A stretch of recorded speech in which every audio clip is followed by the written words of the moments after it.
The members of this 21st century Bedouin caravan, one of the few still operating in Mesopotamia, are probably unaware they're walking on land that, centuries ago, belonged to a great people, the Arameans. In the course of centuries, this ancient race has left an indelible mark on world history.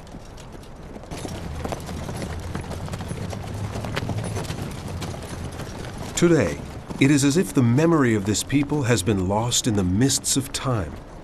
In a land that has nurtured hundreds and hundreds of years of history in which the Aramean heritage has played no role. Nevertheless, enclaves of Arameans live on, a few still clinging to their roots in the Middle East, the majority dispersed in communities scattered all over the world, and all brought together by their church, the Syrian Orthodox Church, that has recorded their heritage and preserved their language.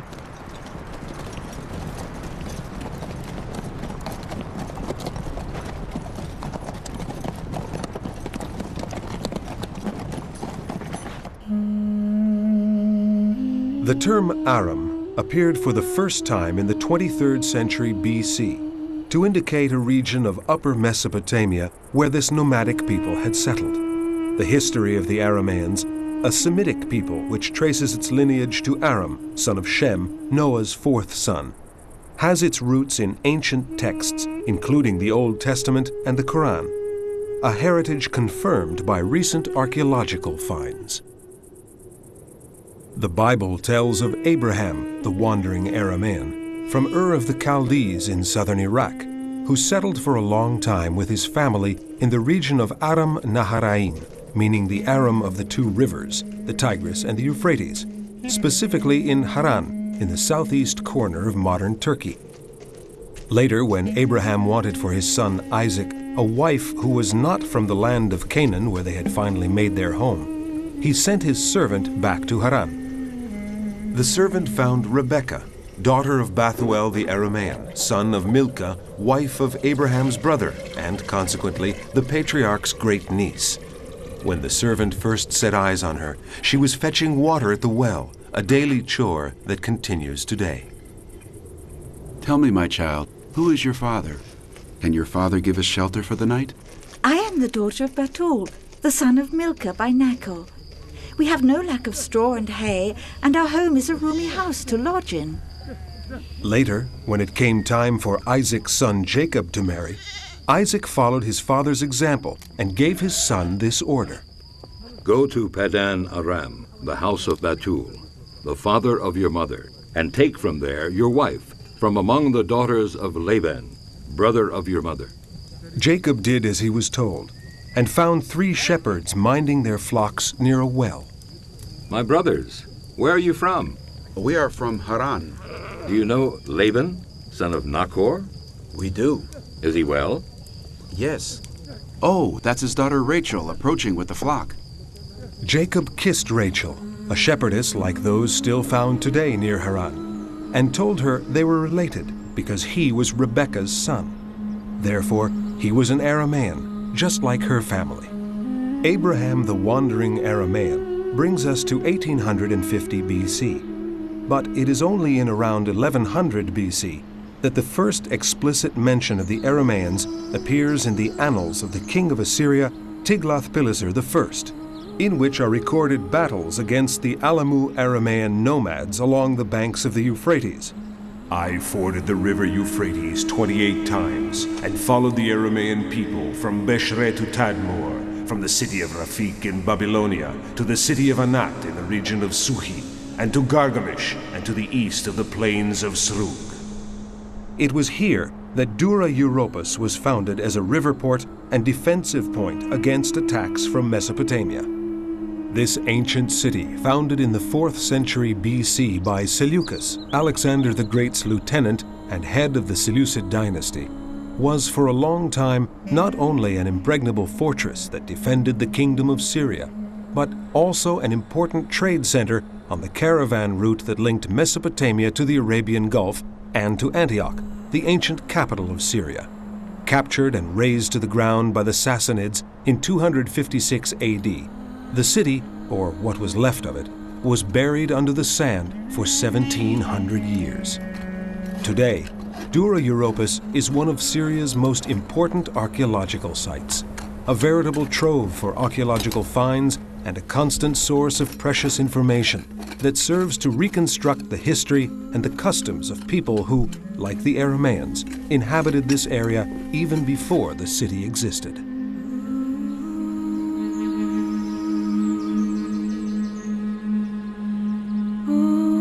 The citadel of Dura Europos overlooked the majestic Euphrates, along which the Arameans founded various city-states. Some are named in the Old Testament: Aram Soba, Aram Bit Rehob, Padan Aram, Aram Damascus. Others, such as Bit Adini, have been passed down from Assyrian sources. At the end of the 10th century BC, the Assyrian Empire started its expansion towards the west and gradually conquered the neighboring city-states that, until then, had maintained their independence. This is why documents regarding the Aramean civilization are often found in Assyrian-Babylonian archaeological digs.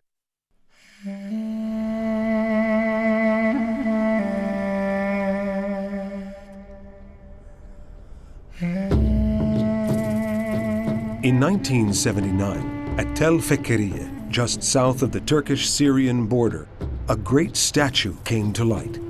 It is now in the Museum of Damascus and dates back to the 9th century BC, when it was erected by a certain Hadad Izi, Assyrian governor of Gozan for the Assyrians, king of Gozan for the Arameans, in honor of the god Hadad, Lord of the water in the heavens and on the earth that brings richness, creates pastures, and irrigates all the land.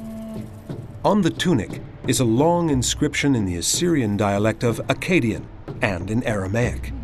The Akkadian text is inscribed in the place of honor, the front, while the Aramaic text is relegated to the back. Hadad the storm god was one of the most important divinities worshipped by the Arameans.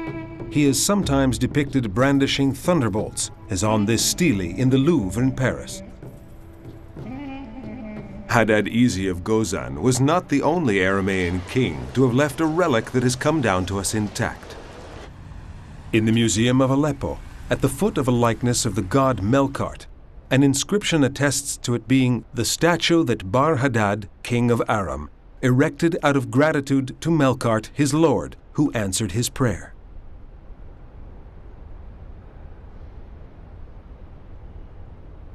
A longer inscription, also at the Louvre, was inscribed by Zakir, the king of Hamath, in thanks for a victory over 16 other Aramean kings. The god who gave him that victory was Baal Shamayin, Baal, the lord of the heavens, who could be the same god as Hadad.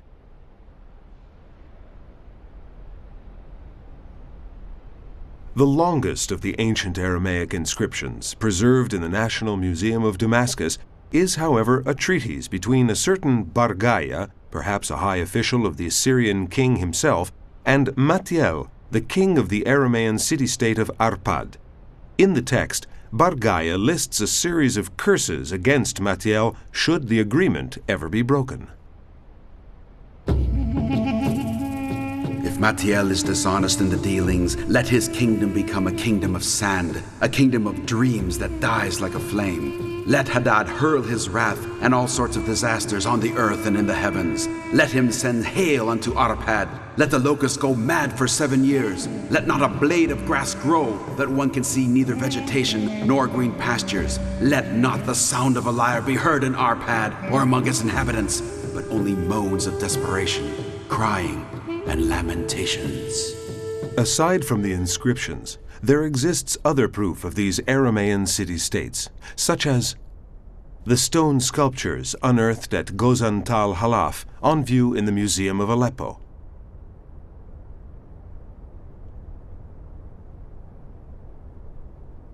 The delicately sculpted ivories from Hadatu Arslan Tash in the Museum of Aleppo and the Louvre.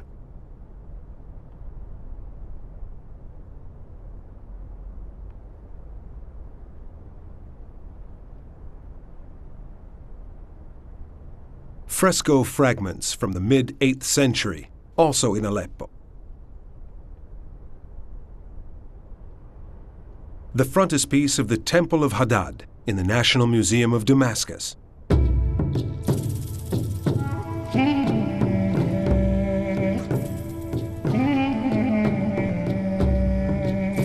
The Aramean city-states, whether independently or as a group, engaged in recurrent conflicts not only with the Assyrians but also with the Israelites. Like the Assyrians, the Israelites were defeated several times by the Arameans, who, in turn, were several times defeated by them.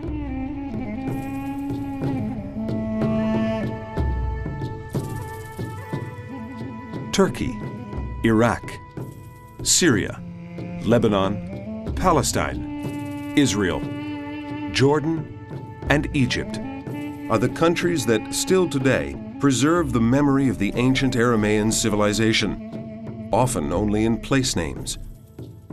First and foremost, the Aram Naharain, the Aram of the two rivers, the Tigris and the Euphrates, the Mesopotamia of today, the cradle of the Arameans. Then Padan Aram, the field or highway of Aram. Arpad, Bit Adini, Amku, Nisibin, Edessa, the valley of Orontes, the valley of the Al-Biqa, Koba Bet Rehot, the valley of the Litani, Hamath, Sam al-Gozan, Damascus, the sites in which the Arameans played a key role from the 11th to the 8th century BC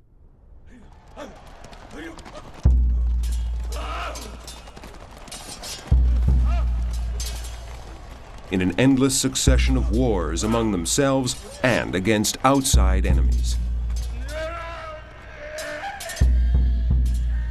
Then, in 732 BC, the Arameans were finally defeated by the Assyrian king Tiglath-Pileser III.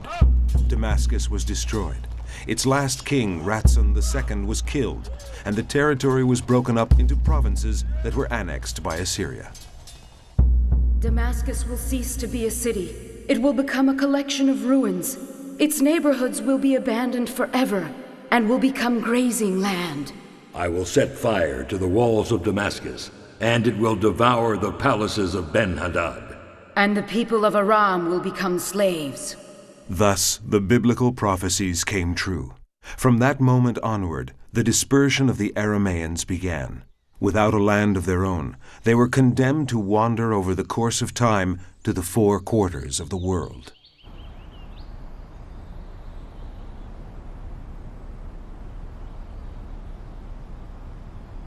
Nevertheless, in their own way, the Arameans actually conquered the world, not with arms and the might of their nation, but with a far more effective instrument, their language, that has survived through the centuries and has come down to us in the liturgy of the Syrian Orthodox Church and the other Syriac churches.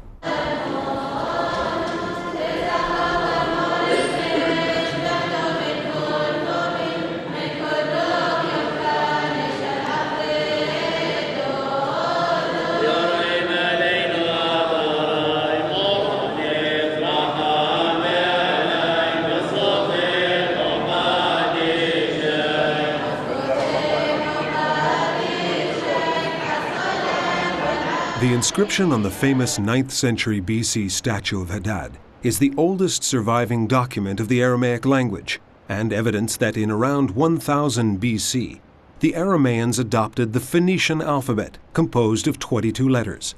They used it without adding as much as one character, even though the phonetic system of the Aramaic language was much richer than Phoenician. Long before conquering the Aramean city-states, the Assyrians realized that it was much faster and more practical to write in Aramaic rather than Akkadian, the accepted language of the day. Akkadian contained an unwieldy number of characters compared to the 22 letters of the Phoenician Aramaic alphabet. In addition, Aramaic could be written with ink on skins or on papyrus, while the cuneiform Akkadian required a stylus which impressed the wedge-shaped characters onto soft clay tablets.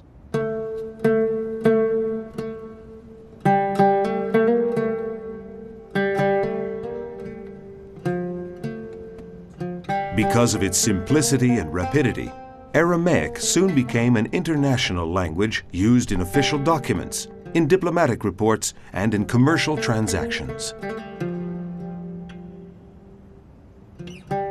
In the second book of Kings, the ministers of King Hezekiah, in order to avoid being understood by the people, ask the emissary of the king of Assyria, "Please speak to us in the Aramaic tongue, so that only we can understand you." 100 years later, a Philistine king wrote in Aramaic to the Pharaoh of Egypt, asking for military help to stem the advance of the Babylonian army. Paradoxically, after 732 BC, the year of the defeat of the last Aramean kingdom, the language of the defeated people became a universal language. Easier to write than Akkadian, and with instruments that were easier to come by, it was a kind of shorthand compared to the complicated Akkadian that remained a language for scribes and scholars, while Aramaic became a popular language used by all social classes. Thus, in due course, Aramaic spread throughout a vast area from Asia Minor and Afghanistan to Egypt and North Africa, reaching as far as India and leaving many traces of its presence.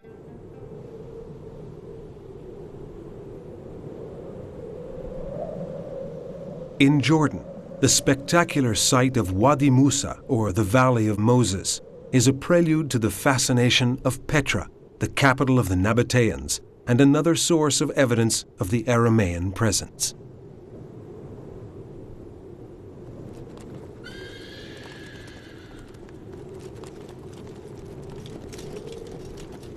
We pass through the Sikh Gorge, following one of the many canals dug out of the rock as part of a complex irrigation system for which the Aramean Nabateans became famous. It leads us directly to the Pink City, as Petra is called, in reference to the color of the sandstone from which, one might say, it is sculpted.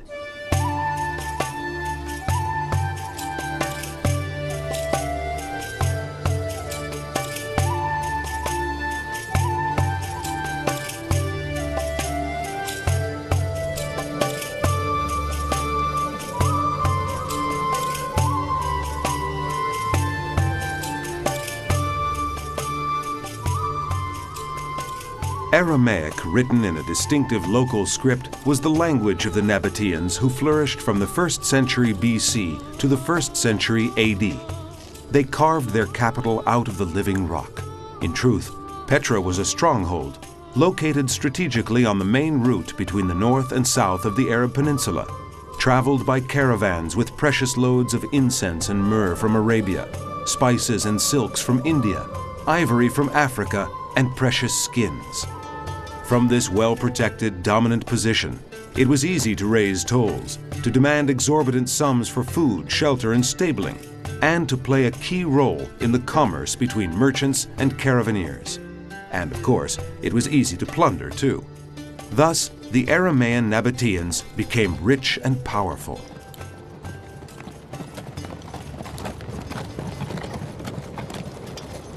Then, in 106 AD, the Romans incorporated the kingdom of Petra into the Roman Empire, making it the capital of the new province of Arabia. This led to the development of new caravan routes, slowly diverting trade away from Petra and causing its decline.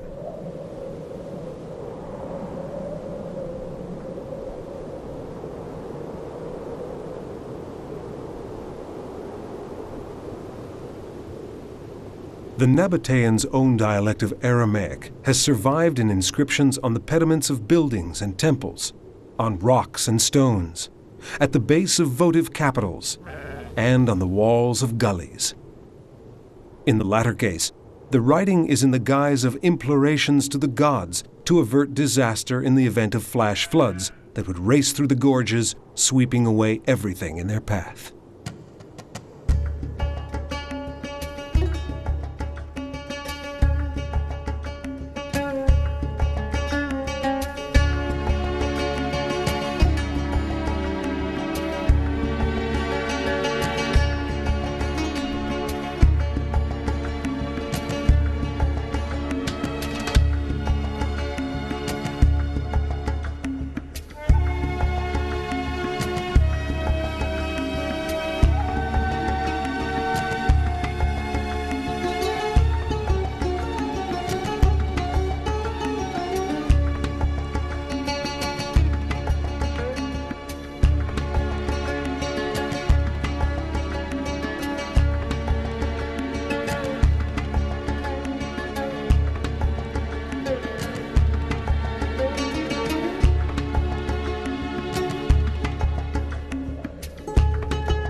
A garden of 500,000 palm trees and the imposing vestiges of what was once a large Roman city in the middle of the desert are the most remarkable characteristics of Palmyra, the ancient Tadmor in the heart of Syria, another hub of the Aramaic linguistic area.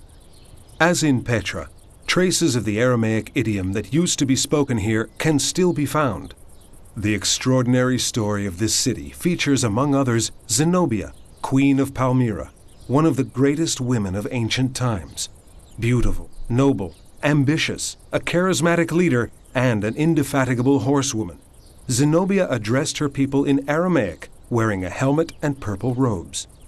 For a short period, the armies of Palmyra even managed to seize control of many of the eastern provinces of the Roman Empire. This was in the day of the Emperor Aurelian, who eventually managed to capture Palmyra and take Queen Zenobia prisoner. Since very early times, the oasis was inhabited by the Arameans, and here people spoke Aramaic of Palmyra. Traces of that language can be seen on the Roman colonnade along the main road. Beneath the inscriptions in Greek are the same words in Aramaic.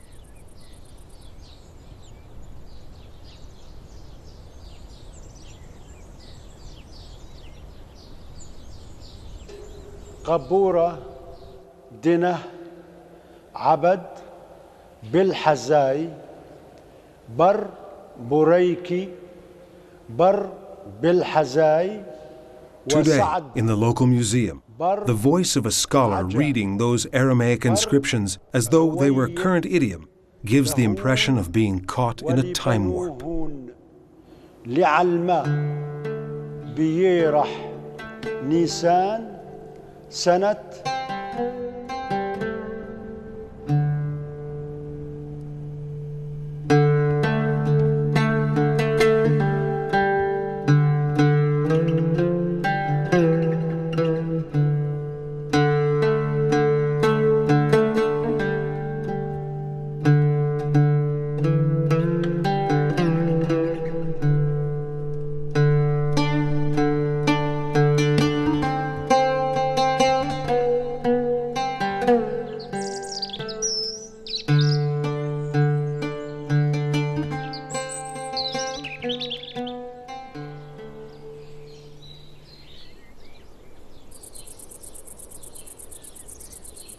Hatra in Iraq was founded in the 1st century BC and was destroyed by the Persians early in the 3rd century AD.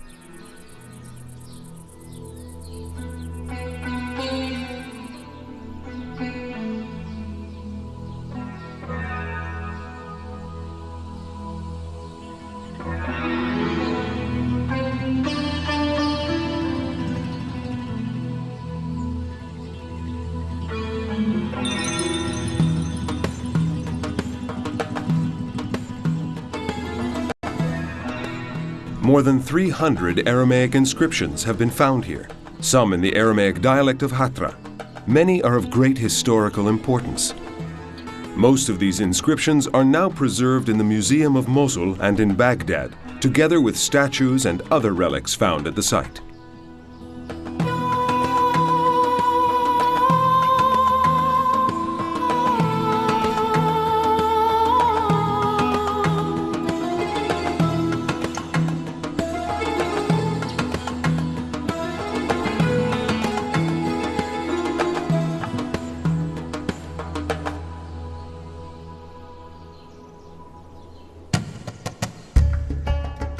By the second half of the 5th century BC, Aramaic had become the most widespread language in Palestine, as everyday documents inscribed on pottery indicate.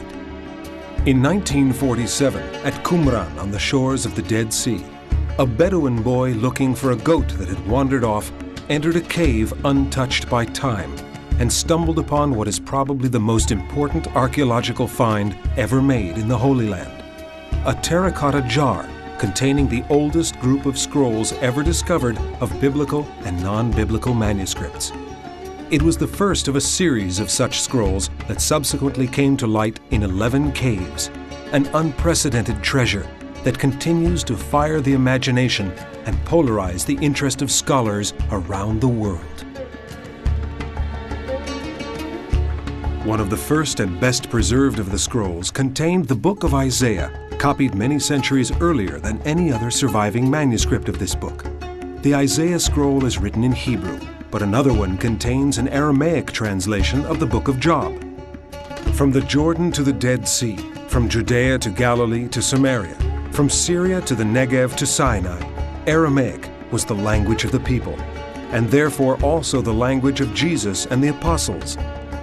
When he addressed the multitude in the Sermon on the Mount, Jesus spoke in Aramaic. بريخين ايلين ادمسكينين ون بروح ادلهوني ملكوث ودشمايو بريخين نون ايلين دابلين دهينون نتبايون بريخين ايلين ادماكي خين دهينون نرثون لرعو. After the death and resurrection of Jesus, the apostles and disciples who constituted the Church of Jerusalem went out into the world to spread the word of God, speaking the only language that they knew well, Aramaic.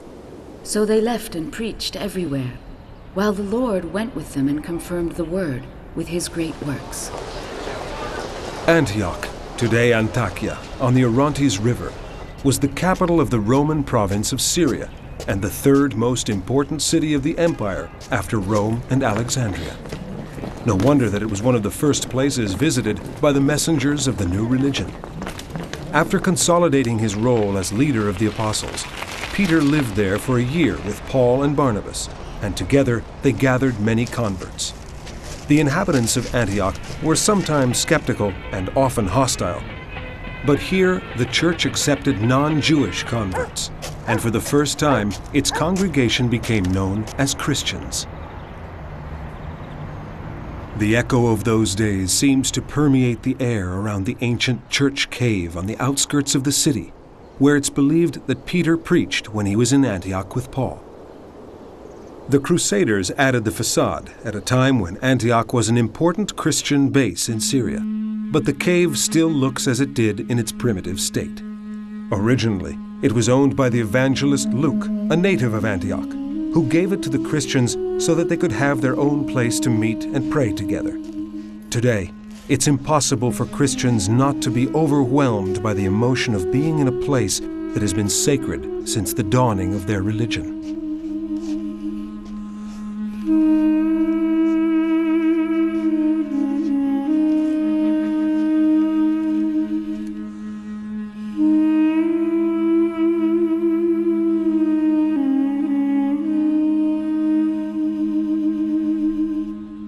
For many tourists, the main attraction is the passage dug from the rock and used, according to tradition, to lead the faithful to safety in times of danger through a maze of inaccessible, overhanging caves.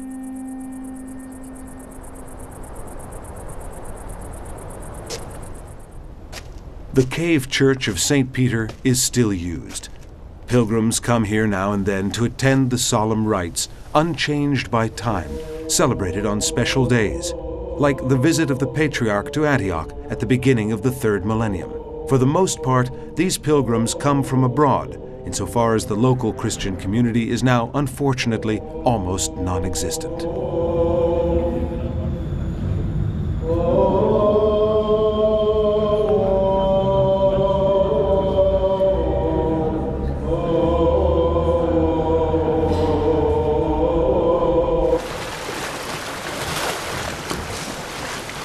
While the new religion was burgeoning in Antioch, another of the 12 apostles, Thomas the Doubter, set off across the ocean heading for India. After a long and hazardous voyage, he finally set foot on the subcontinent's southernmost shores. And so, thanks to Thomas the Apostle, the Church of Christ gained a foothold in that remote area, and with the church came the Aramaic language.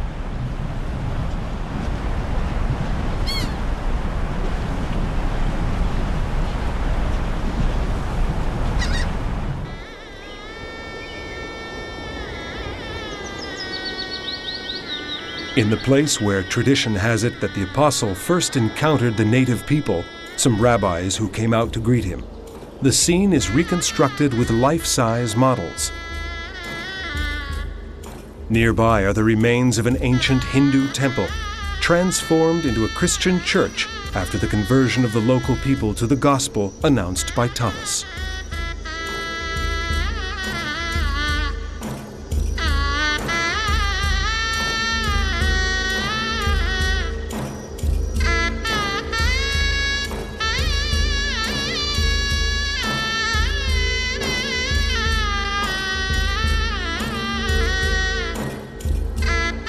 Centuries later, following in the Apostles' steps, Christianity spread to the center of southern India and Asia along the Silk Route. More often than not, this expansion was accompanied by the spread of the Syriac language. A long Chinese Syriac inscription on a stele erected in Xi'an, in ancient times known as Xinyanfu in western China, bears witness to the arrival in 635 AD of a Syriac mission there.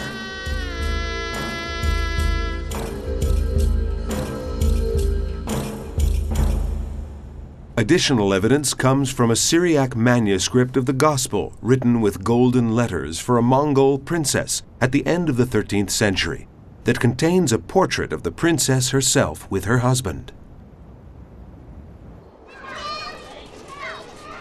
Our quest to retrace the history of the Arameans takes us back to the biblical city of Haran in Upper Mesopotamia, one of the oldest centers of habitation in the world and the cradle of the Aramean population, the land of Abraham. And Terah took Abraham his son, and Lot the son of Haran his son's son, and Sarai his daughter-in-law, his son Abram's wife. And they went forth with them from Ur of the Chaldees to go into the land of Canaan. And they came unto Haran and dwelt there. This is Haran today.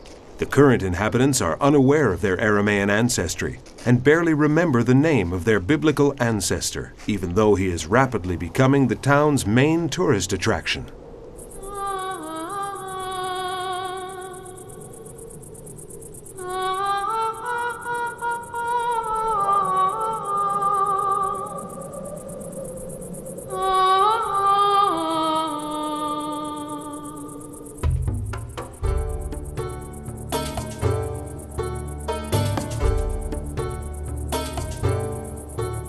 Not far from Haran is Urfa, or Shanli Urfa, glorious Urfa as it is known today, a large city lost in the middle of nowhere, 50 kilometers from the Syrian border. Originally, it was known as Edessa, and it is steeped in history. Subject to the mysterious laws of military alchemy, great empires fought each other for centuries in this hot, dusty location that continued to be a theater of dispute between leading historical figures almost until the present day. The people who live here now are anything but aggressive. In the cool, relaxing park, pious Muslims gather to throw chickpeas to sacred carp. The fish are sacred because legend has it that at the funeral of the patriarch Abraham, who was a great prophet for the Muslims, the sparks from his pyre turned into carp when they hit the water.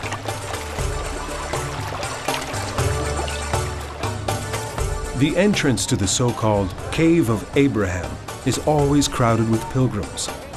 According to a local legend that contradicts biblical history, this is the birthplace of the prophet Abraham, friend of God. Shanli Urfa is a melting pot of races and ancestries, Turks, Arabs, Kurds, and foreigners. The souk is emblematic of the ethnic mix.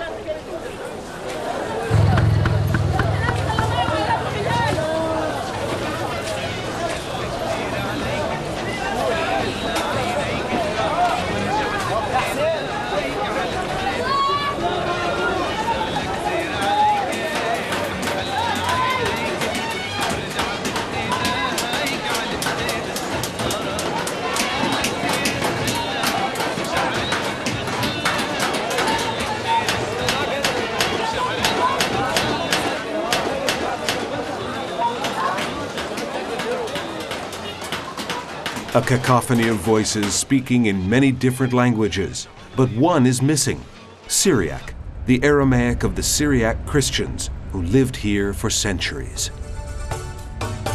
Two columns known as the Throne of Nimrod, the biblical founder of Edessa, stand out against the sky on the Kale, or fortress. On one of the columns, one can still see an inscription in Syriac recording the name of Queen Shalmat, who was a member of the local royal dynasty which established itself in Edessa in the late 2nd century BC, and whose line of kings lasted until the early 3rd century AD. It is said that Abgar VIII, known as the Great, converted to Christianity in the year 206 with the majority of his subjects, and thus the city became the world's first Christian kingdom. This is more legend than history, but it is very likely that the new religion reached Edessa at an early date, making it one of the most important centers of early Aramaic-speaking Christianity. As a result, its local Aramaic dialect, Syriac, became the language both of the Syrian Orthodox Church and of the other Syriac churches of the Middle East.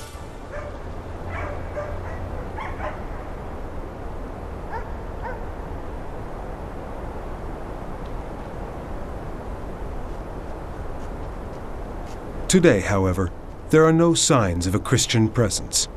The Christian population here, as in many other cities and villages of Upper Mesopotamia, was forced to migrate, or more precisely, to flee from the hatred and persecutions that, in 1915, even took on the characteristics of genocide.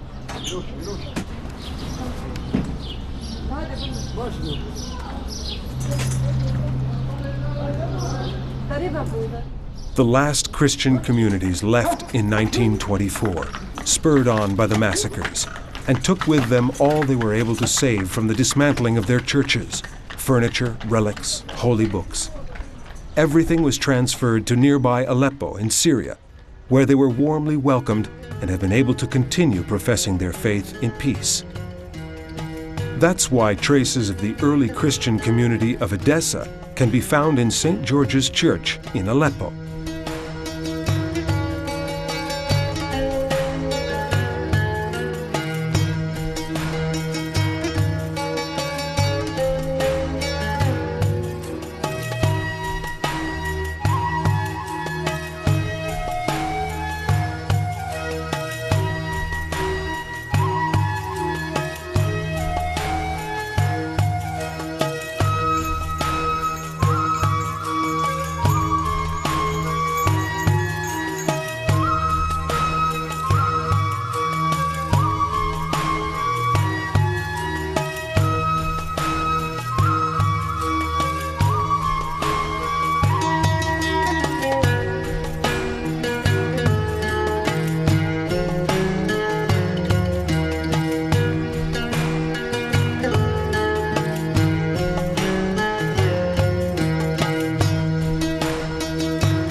In the atrium, a modern bas-relief depicts the Aramean king of Edessa, Abgar V, known as the Black, who reigned many years before Abgar the Great.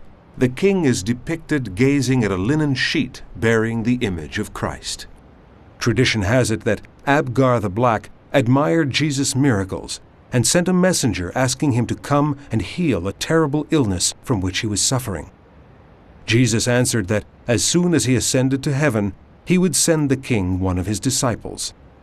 When the messenger returned, he showed the king the effigy of Christ that Jesus himself had miraculously impressed onto a linen sheet, and the king was healed.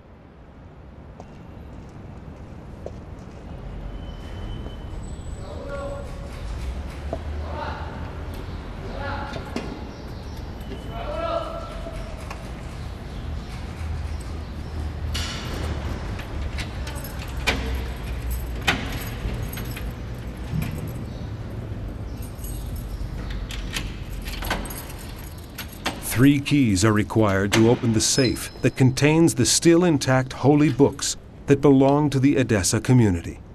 Lay members of the church keep 2 of the keys, and the bishop keeps the 3rd. Among the precious manuscripts in the safe is the Chronicle of Michael the Syrian, Mor Mikoyel Rabo, dating from 1199 AD. Syriac became the literary language of all Christians of Aramean descent, both in the Eastern Empire and farther east in the Sassanid Empire. Syriac had its own translation of the Bible, the Peshitta, still used today. And in the course of centuries, Syriac has generated a vast amount of literature by many important authors. Saint Ephrem of Nisibin, in particular, is one of the greatest poets of the early church. It was he who coined the phrase, the hidden pearl, to describe the Christian message.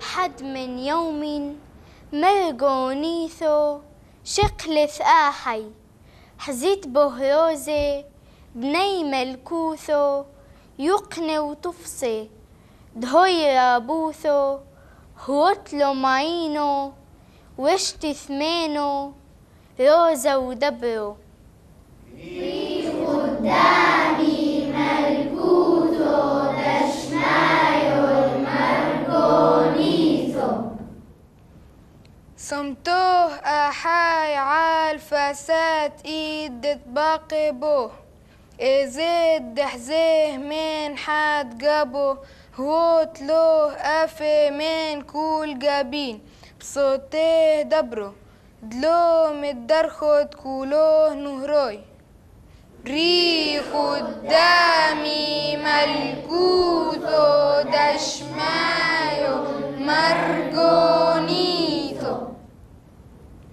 بخي شفيوتو حزيت الشفيو دلوم الدلح وابدا خيوتو روزو رابو فغرد موران ضم صالالو بلو فولوهو حزيت القشتو دلوم تفالخ ريخ قدامي ملكوثو دشمايو المرقونيثو.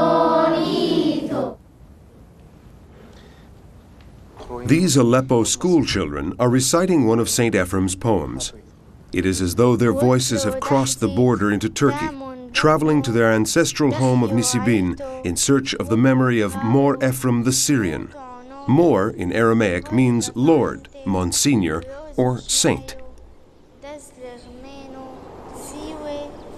Until a short time ago, here in Nisibin, known today as Nusaybin, an inscription was to be found on the walls of this church, recording the date 359 AD, which means that Saint Ephrem himself might have seen it being built, since he was still living in Nisibin at the time. We searched for the inscription in vain in the church dedicated to Saint Jacob of Nisibin, another great Syriac saint that welcomed us in the empty silence of its splendid desolation.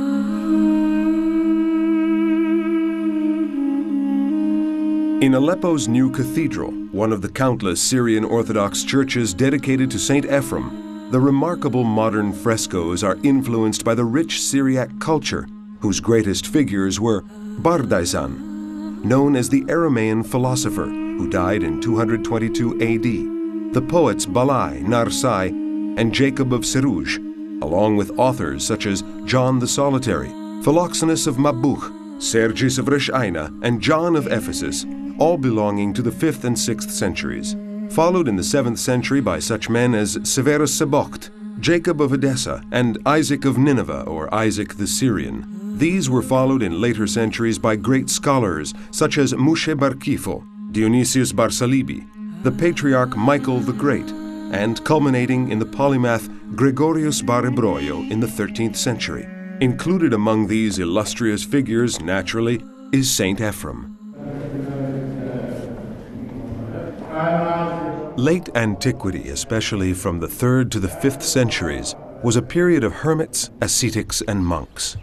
The remote, often inaccessible places that these mad followers of God inhabited seem impossibly inhospitable to us in the 21st century. These men cut themselves off intentionally from the rest of the world, and the only way to find traces of them is by following goat tracks. This is Wadi Kadisha, the Lebanese Holy Valley, where there are many remains of Syriac monasteries and hermit dwellings that blossomed during that age of great mystical fervor. However, these men, who were commonly referred to as the recluses, did not embrace a life of extreme sacrifice out of an abstract love of God, an elitist need for isolation, or an egotistical life of contemplation. In 313 AD, the Edict of Constantine sanctioned the end of the persecutions and marked the beginning of freedom of worship for Christians. Being a Christian was no longer synonymous with imprisonment, torture, and death. But many members of the Church yearned to belong to the world of martyrdom of the early Christians. They yearned to be martyrs themselves, determined to sacrifice their lives in order to bear witness of their faith. This is why they made their heroic choice and subjected themselves to what was widely considered absurd hardship and deprivation.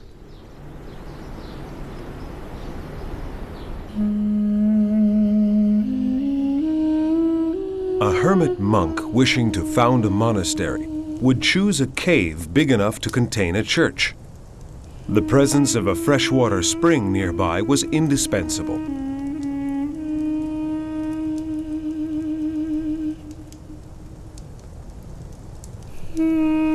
For several years, such a monk would live alone in the cave, praying and awaiting the arrival of fellow monks who would join him of their own free will, together with others who responded to his invitation. When the group was big enough, everyone worked together to build the church. Subsequently, the monastery would be built.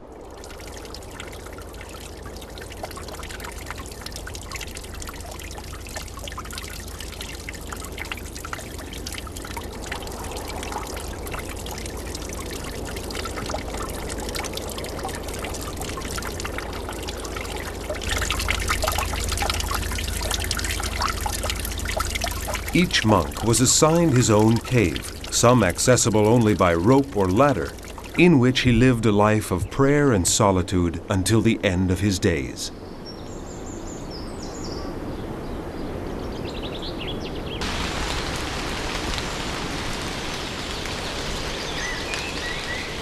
Every Sunday, the monks gathered in the monastery to take the Eucharist, to receive orders from their superior, and to collect a ration of bread, water, and oil. Each monk might also have had a goat to provide milk and cheese. When they were old or ill, monks too weak to reach the monastery would be assigned younger monks who would see to their needs and nurse them until their final hour.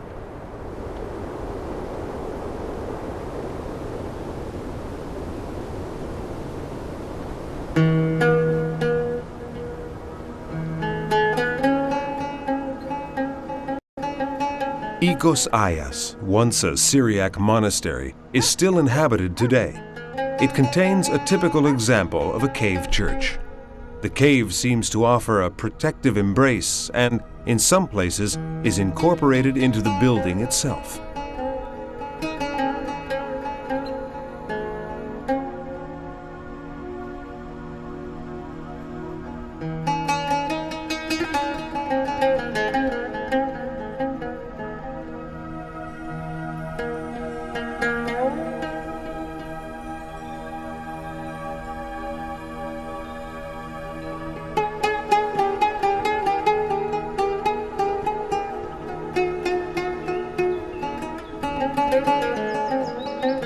A few other active monasteries can still be found in this part of northern Lebanon, known as the Mountain of the Primitive City, and today called Wadi Kadisha, or the Sacred Valley.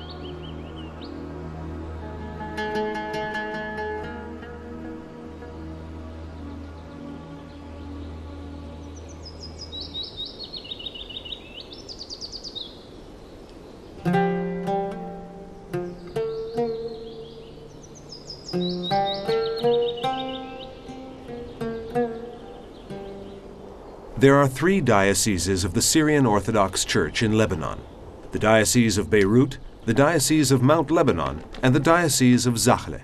Together with believers from different countries, the faithful who live here often visit the Holy Valley, following in the footsteps of the countless pilgrims who have passed through here over the centuries on their way to the Holy Land.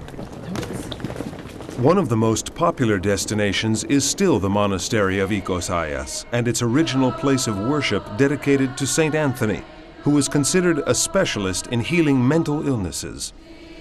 Curiosity brings many tourists here to see where the mentally ill were healed long ago, and the high caves where the most dangerous cases were held in chains.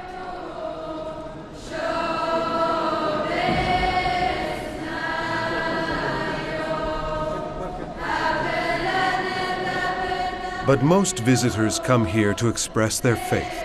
Entire families will light a votive candle and pray together, to give thanks for answered prayers or to ask for grace, to pray for the health of a family member or for the success of a project.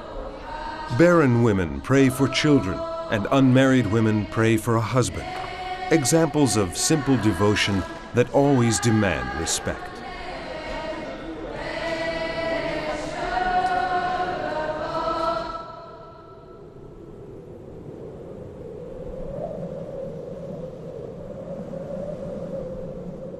From Lebanon's Bekaa Valley, it's not difficult to reach Ferzol Mountain, with its rock face punctuated by 6 levels of pre-Christian cave tombs that were taken over centuries later by Syriac monks and transformed into dwellings.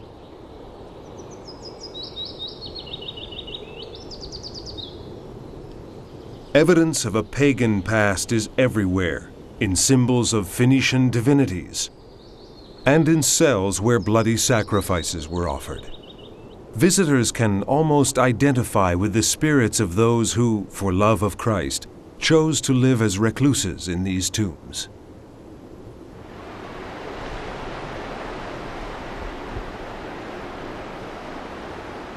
Dominating the upper reaches of the Orontes River in the Bekaa Valley is the Cave of the Monk.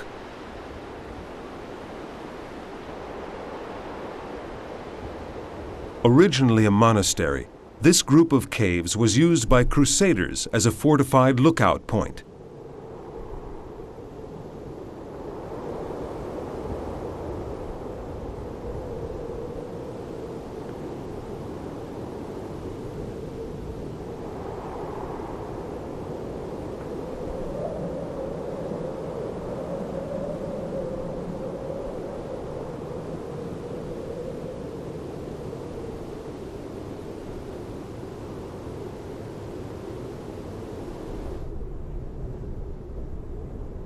The vaulted ceiling is darkened a smoky black by torches and fires kept constantly alight to protect the cave's inhabitants from the merciless cold of the long Lebanese winter. Those who make the climb up here are rewarded by the simple signs of devotion that refer not to the Crusades, but rather to men whose eyes looked heavenward, men who chose to live in these austere caves during their earthly lives.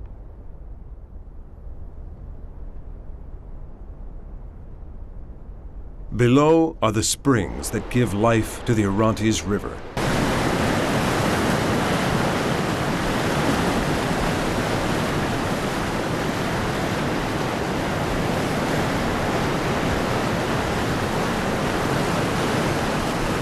In Aramaic, the Orontes is called Alazi, the Rebel River, because an optical illusion often gives the curious impression that it flows uphill.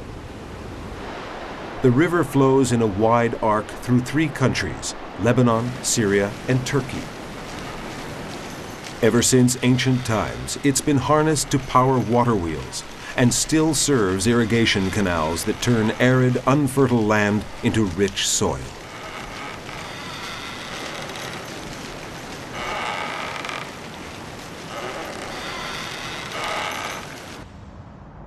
The Orontes River divides in two Antioch, the city of the evangelist Luke and of the first Christians, and after a total course of some 390 kilometers, it empties itself into the Mediterranean.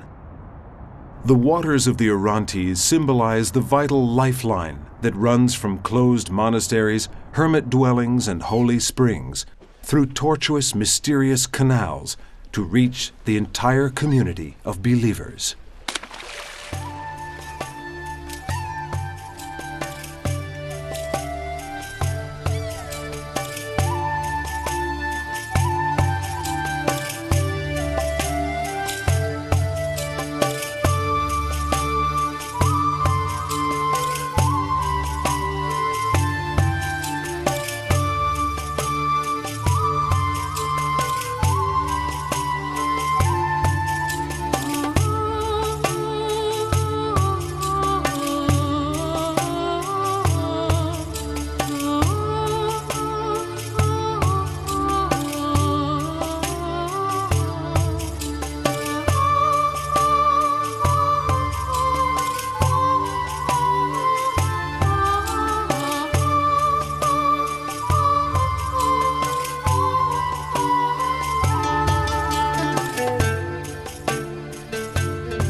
Jubaddin, a Muslim village tucked away in the mountains of Kalamun to the north of Damascus.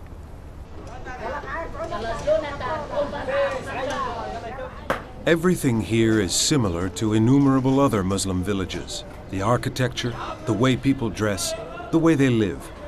But there is one fundamental difference. Arabic is not spoken here. The people speak Aramaic, or rather, a dialect of Aramaic related to Syriac.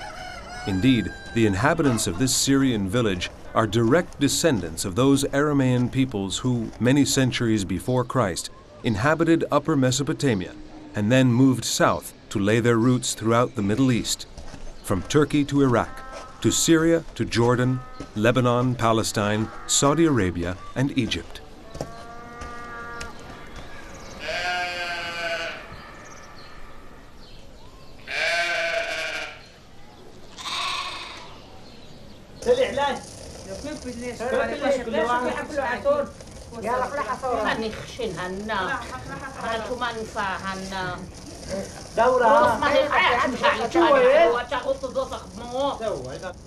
Islam is the faith of these people who hold in honor Abraham, the wandering Aramean as the Bible calls him, the great prophet, the friend of God, and their direct ancestor. And they guard their Aramaic dialect jealously.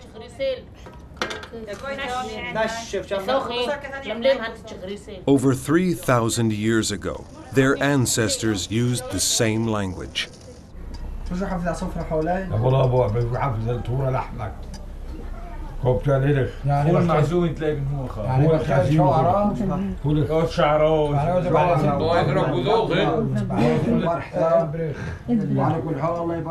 It is a source of wonderment to hear people chatting about everyday matters in this age-old language that has been passed down orally from one generation to the next for over 3 millennia.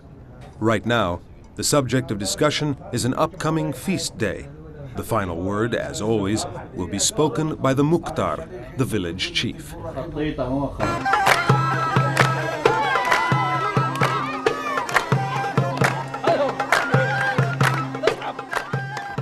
The songs are in Aramaic. Even modern songs are translated from Arabic into the ancient language that parents teach their children, who in turn will teach their children and grandchildren.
Ma'alula, another small town to the north of Damascus, where Aramaic is also spoken.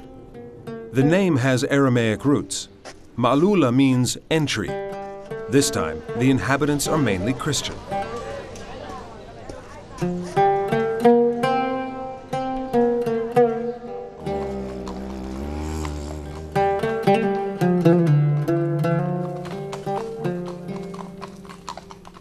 Ma'alula and its surrounding area is in one of the oldest inhabited parts of the Middle East.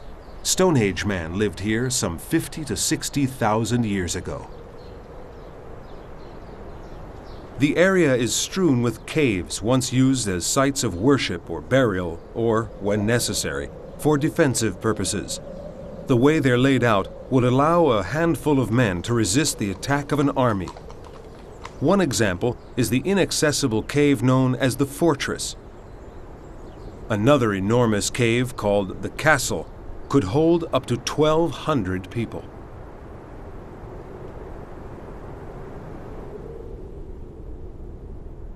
One of these caves, originally a place of burial, houses traces of the first Christian settlements dating back to before Ma'lula was developed outside the caves. A cross and a bird, possibly a pelican, the symbol of Jesus. A vandalized carving of the Virgin and Child. A peacock that symbolizes immortality. A Greek inscription that refers to Christ's victory over the pagans, and a symbol of the Trinity.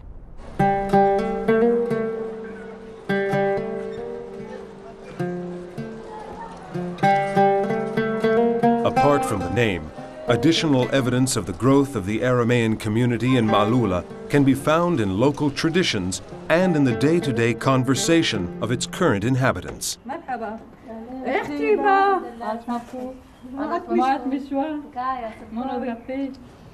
على الله تعود. احنا عند الحطيصة. ايه لكون اتوك ها. مليش عليها. بس يا حيك. انا بدي صاحب بيعو. صاحب بيعو اهلا وسهلا ها. انا صاحب بيعو. In the course of the centuries, the Aramaic language was divided into various dialects: Nabatean, Palmyrene, Mandean, and Syriac, in addition to the dialects spoken in Jubbadin and Ma'lula in the Kalamoon Mountains. In the highest part of the village is a typical Ma'lula house. It's the home of a 105-year-old woman, a shrine for the memories, emotions, and illusions that have filled her long life. She talks about them in Aramaic, the only language she knows, and one of the few things that have never changed for her.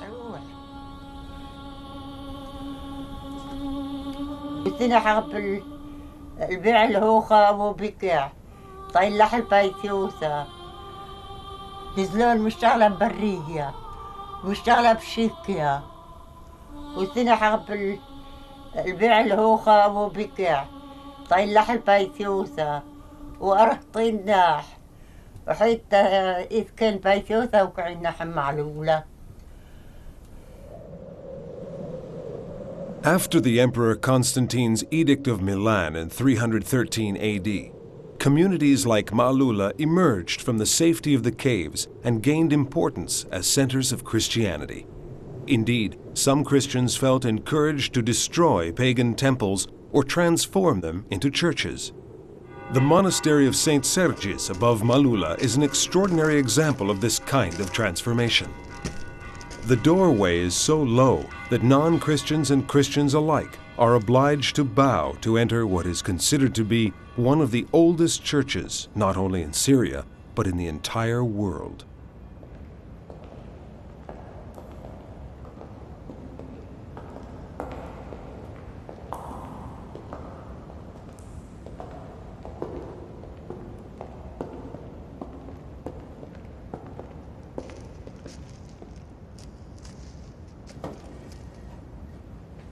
بس نجم نحمل شيزة آمين تقدش اسمه ويذيلي ملكه تفكر أبونا حتي بشمه تقدش اسمه ويذيلي ملكه تفكر إروتيا إخ بشمه تجيب على لا أتليح ريح مع أخر يوم وفريلة تيودا. The Lord's Prayer, recited in Aramaic by this girl, is a familiar sound for these ancient stones and the centuries-old woodwork.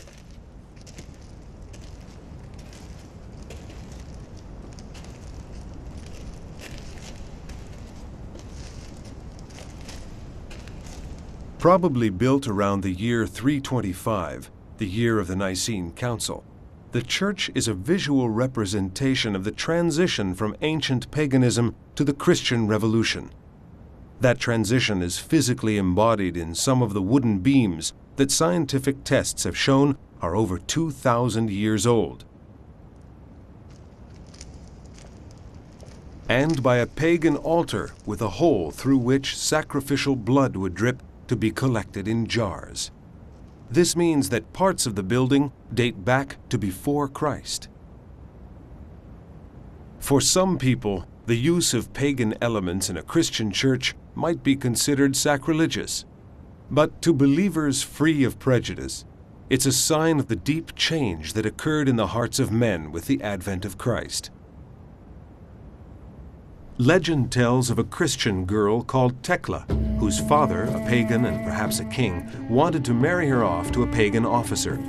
While trying to escape from her father's soldiers, Tekla found her path blocked by a high rock face. The girl prayed to the Lord to give her an escape route.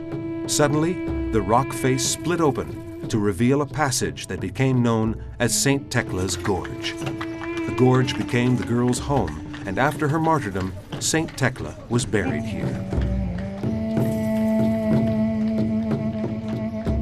Every day, pilgrims from all over Syria and from other countries visit the monastery sanctuary of St. Tekla in Malula that houses the saint's tomb and relics.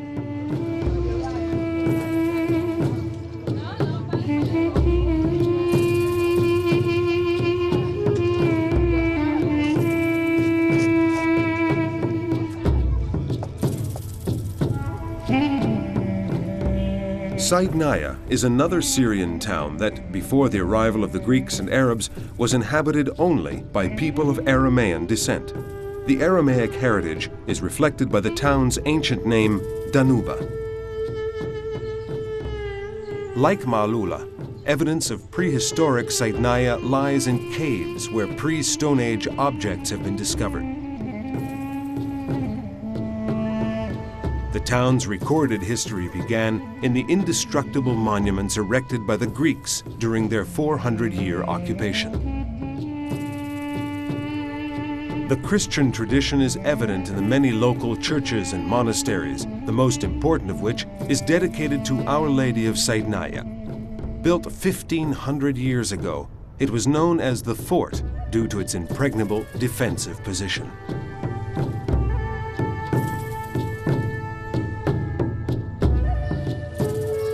This monastery sanctuary is visited daily by tourists and pilgrims of different faiths, including Muslims.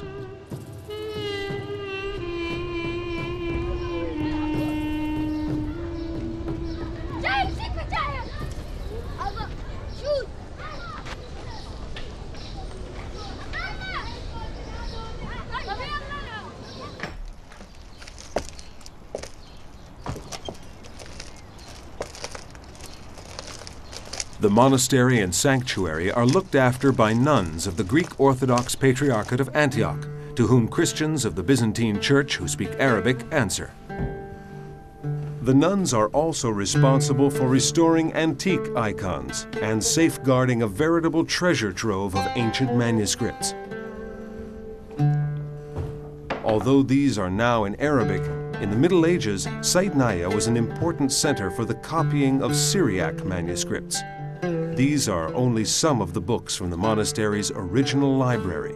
Many more have been burned, stolen, or destroyed by the ravages of time.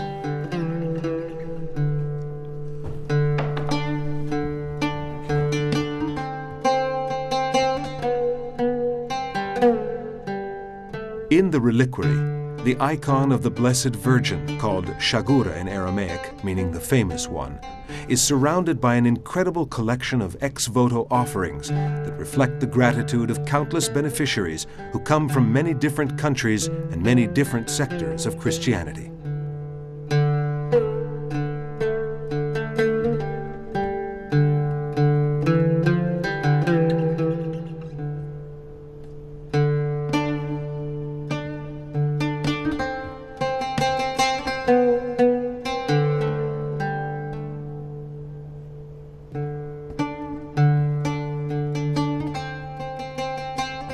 The roots of this Christian eclecticism can be found in the life of Saint Simeon Stylites. Simeon was born in Cilicia in 390 and later moved to Syria. After subjecting himself to intense acts of contrition and mortification, he moved to a mountain near Aleppo. Here, he built a column on which he lived and preached ceaselessly to ever-growing crowds of people who flocked to him in hope of his blessing or to be healed. The name Stylite, from Greek stoulos meaning column, was given to his followers, who became known as Stylites. The base of his famous column is still visible today in the monumental remains of the church named after him at Kalat Siman, or the Citadel of Saint Simeon.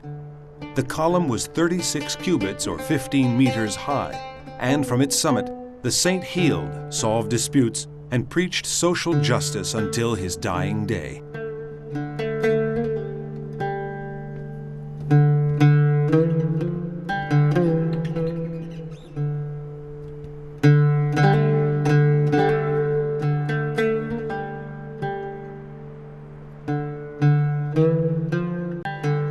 The historian Theodoret, Simeon's contemporary, wrote that pilgrims to the saint's column came from many different countries: Ismailites, Persians, Armenians, Georgians, Himyarites from southern Arabia, as well as Spaniards, Britons, and Gauls. The existence of different faiths was not important to the saint. To him, all that mattered was God. "Keep your own faith," he used to say. "Just leave me my God." That's why at Kalat Siman, we often find the Syriac cross alongside Greek, Byzantine, Latin, and Maltese crosses. These symbols of different Christian traditions are a concrete indication of Saint Simeon's eclecticism. Dotting the countryside around Kalat Siman are the remains of nearly 1,000 villages and towns that prospered between the 1st and 7th centuries AD, and then fell prey to a series of economic crises, wars, invasions, and natural disasters.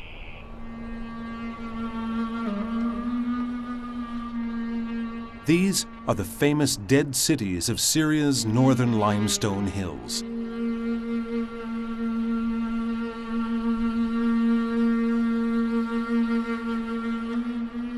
Here, even place names conjure up pictures of utter desolation.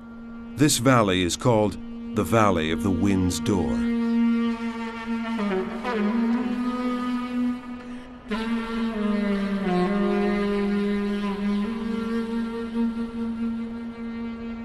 There is evidence of burgeoning spirituality everywhere, particularly in the remains of imposing churches. Along with financial prosperity, the inhabitants once enjoyed a rich religious life founded on their Christian faith. But now, all that is history.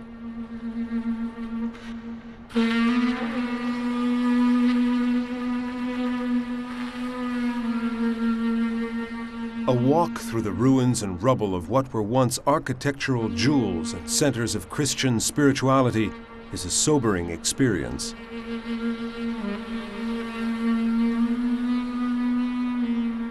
Among countless examples of the extreme degradation is the baptismal font of the Church of Mushabbak, today used as a watering trough for sheep.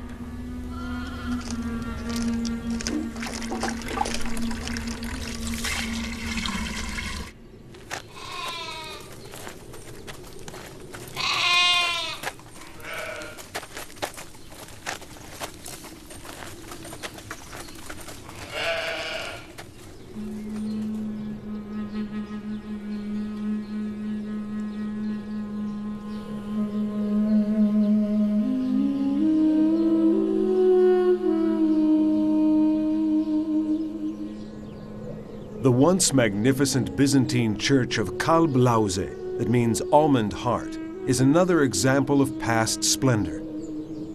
Fortunately, in modern Syria, the idea of persecution or even religious discrimination is absolutely foreign. Perhaps one day, this extraordinary Christian heritage will be safeguarded in the measure that it deserves. It's a priceless treasure for Syria, as well as for the rest of the world.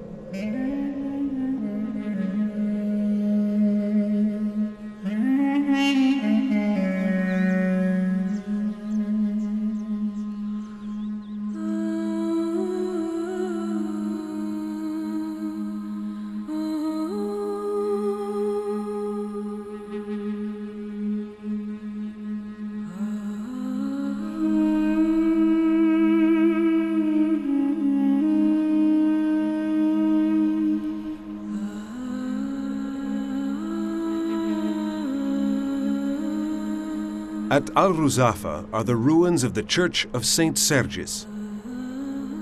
The Bedouin tribes of Syria, many of which were Christian, were particularly devoted to St. Sergius and often visited his sanctuary in Ruzafa. Here, too, there is evidence of the ancient Syriac liturgical rite, for example in the characteristic bima, the dais in old Syriac churches from which the priest read the holy books.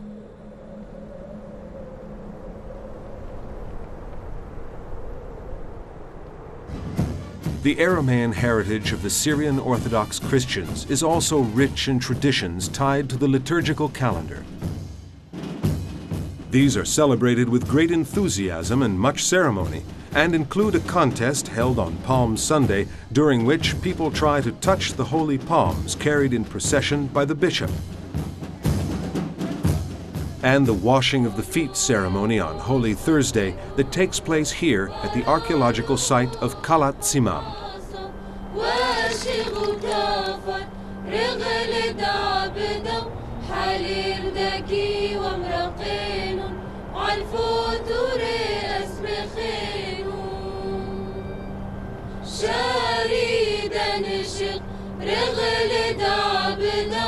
يودو شريف شمعون شالم حاتم رزود مكي خوتو.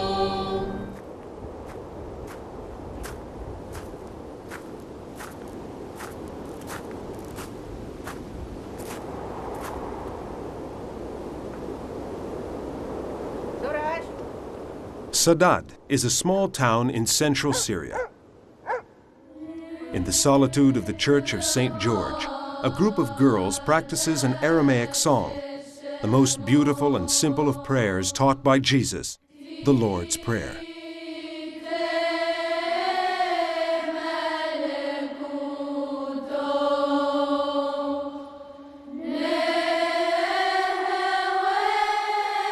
There's an underlying element of melancholy in this simple religious melody, as in all the songs and melodies belonging to the Syriac Christian musical tradition, that expresses so well the endless suffering and hardship that this oppressed people has had to bear.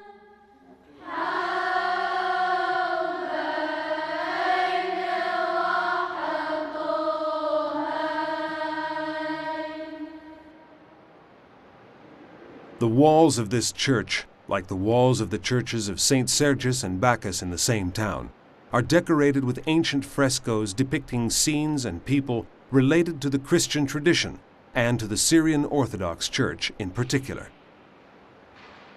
The simplicity of the images is immensely moving.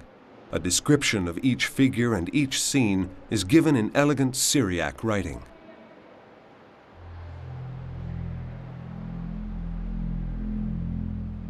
A large number of ancient manuscripts and holy books written in Syriac is preserved here. Deplorably, the congregation treats with great familiarity priceless books that warrant a greater sense of preservation.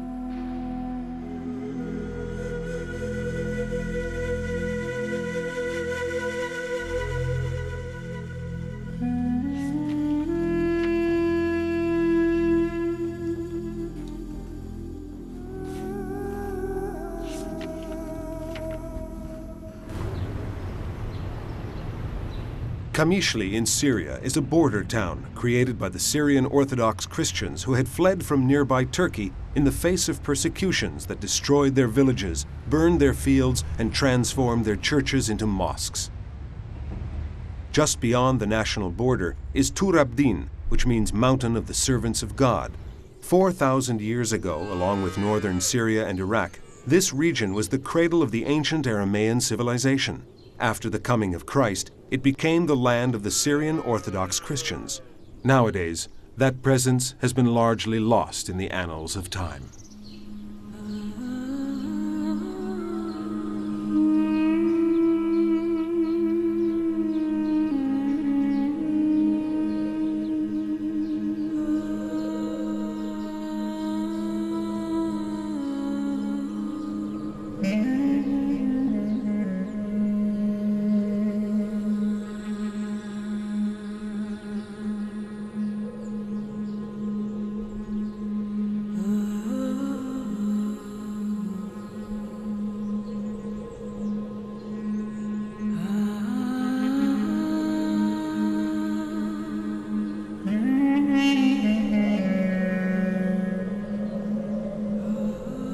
Kafro, Bazibrin. Until the beginning of the 20th century, these were prosperous Christian villages. Now, they're ghost towns surrounded by abandoned fields. Fanatical persecution by the Kurdish people, influenced by short-sighted governments to carry out an insane policy of religious cleansing, has reduced arable land around the Christian communities of Tur Abdin to wasteland.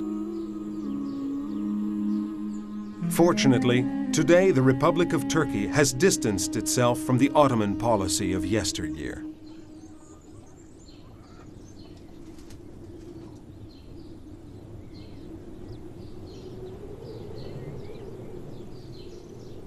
The last Christian family to live here in the village of Urdnus, now called Baglabasi, was massacred in 1992 by Muslim Kurds who had been promised their victims money and land in return.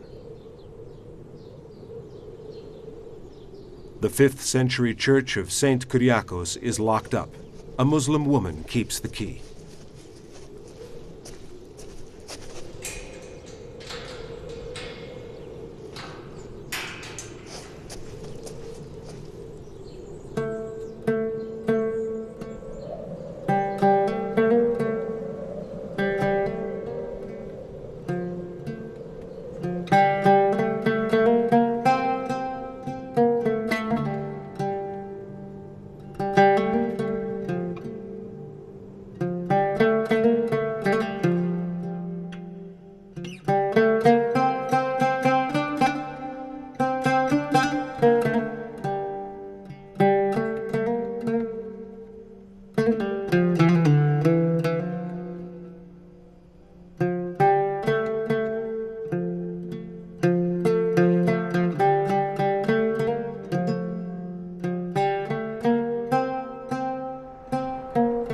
Near the village of Salah is the small 5th century monastery of St. Jacob, staffed by 3 monks and 2 nuns.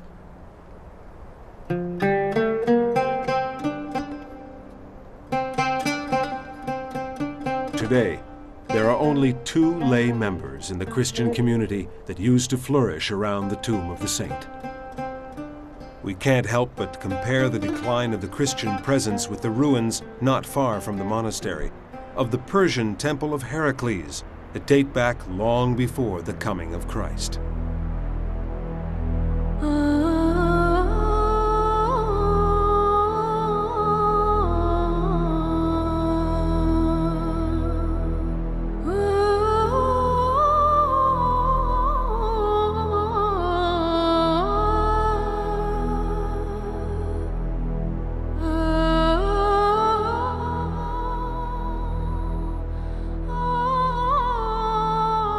Near the remains of the 8th century San Sobo in Ha is the Church of the Virgin Mary, whose origins go back to the early centuries of Christianity. Local traditions hold that the 3 wise men stopped here on their way to Bethlehem. Once a prosperous and bustling center of activity, it is now little more than a vantage point in what was formerly a Christian land.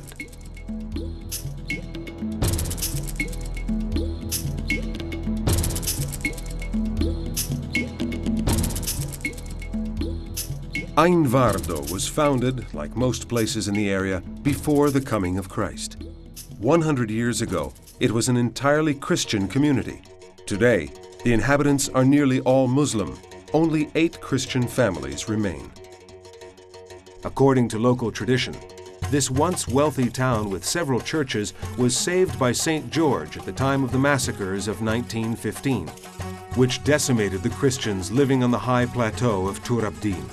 Many of the village's inhabitants are said to have seen the saint with their own eyes as he charged the aggressors on his horse, lance in hand. It's sad to note that until only a few years ago, local oppression and murderous fanaticism against the Christian community were still the order of the day. But while the memory of those tragic circumstances is still vivid, a ray of hope appears.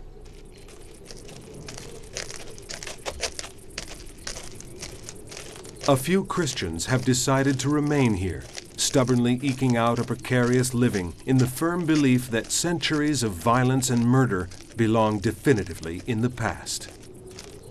They're convinced that this mountain of the servants of God will soon, once again, be a flourishing seat of Christianity.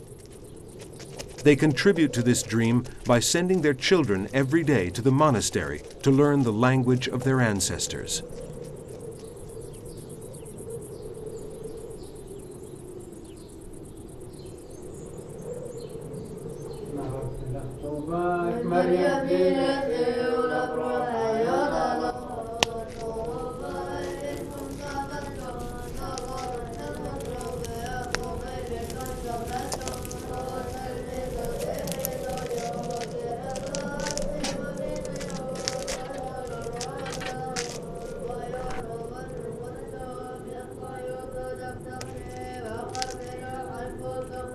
Three monks, 2 nuns, and their young pupils are the congregation of the 4th century monastery of Mor Melke, another outpost along the symbolic Christian defense line in the Tur Abdin Mountains.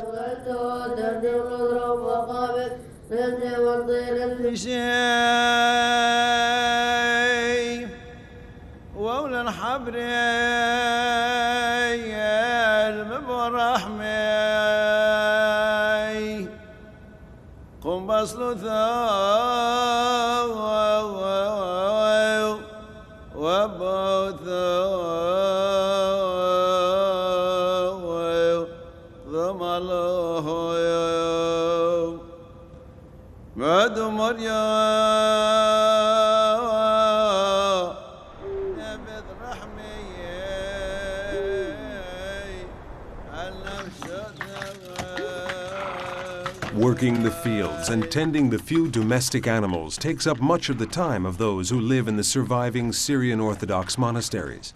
Like the inhabitants of any besieged fortress, they must be completely self-sufficient when it comes to the essentials, and their commitment itself becomes a form of prayer and dedication to the Lord.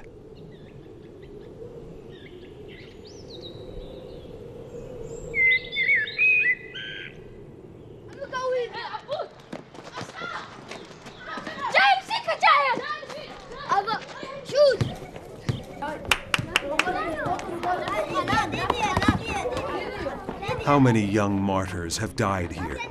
But today, perhaps more than anywhere else, these children offer hope for tomorrow.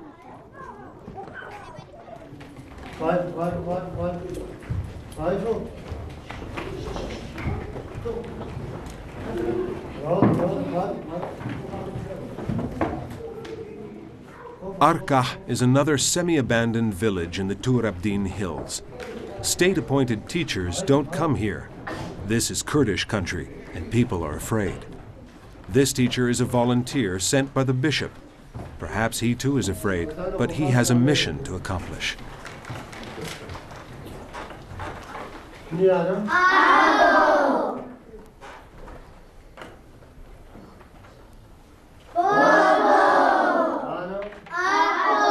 The children are learning their language. They know that when they grow up, their mission will be to pass it on to future generations.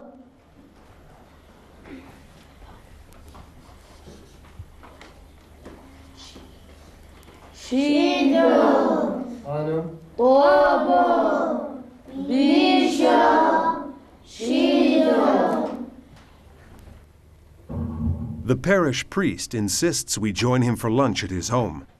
His eldest daughter prepares typical local dishes, and in our honor, the village Mukhtar joins the party.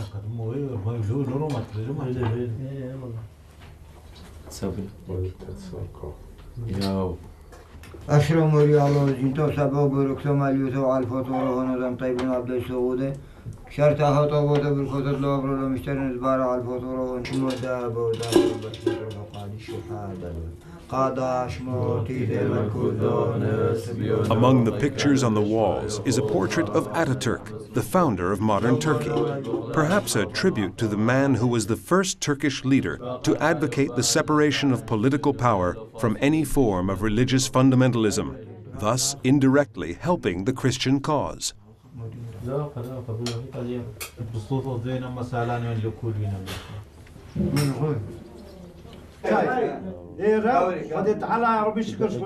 The parish priest of Keferdze also invited us to his house. Another sign of hope for the future is that 15 Christian families and 15 Kurdish families live peacefully side by side in his village. This is why he sometimes has visitors with whom he speaks in Kurdish.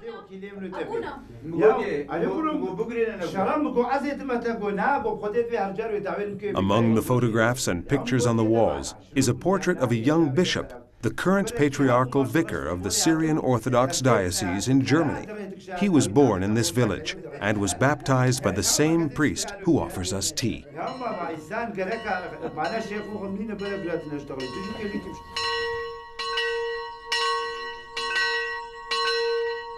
The church, dedicated to Saint Ozozoil, dates back to the 5th century.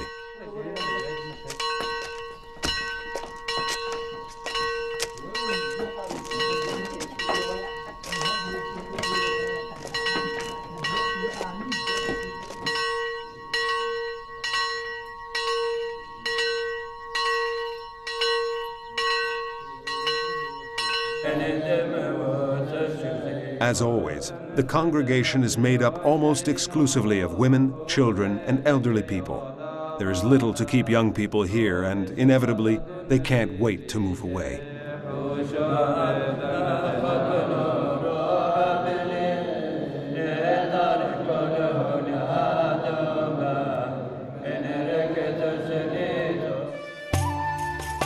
There are still a few villages where the original ethnic identity is intact. In Bekouzione, now Bakizian, the 120 to 130 inhabitants divided among 14 families are all Christians. 100 years ago, this was the norm in Turabdin. Today, it's a rarity.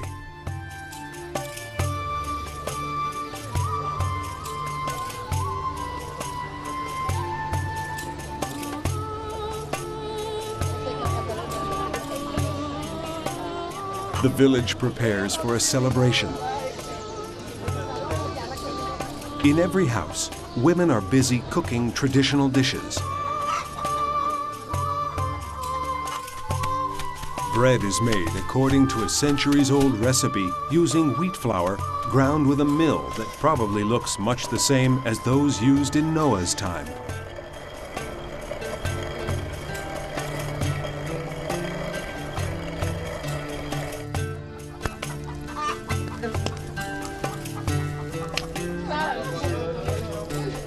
The cross marked on the dough before it's placed in the oven is a sign of thanks to God for having provided the food, as well as a symbol of propitiation that He will continue to do so in the future.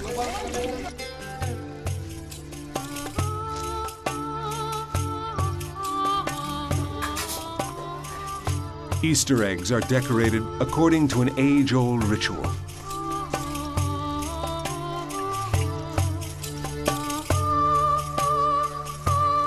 Fingers caress the fragile shells with traditional expertise.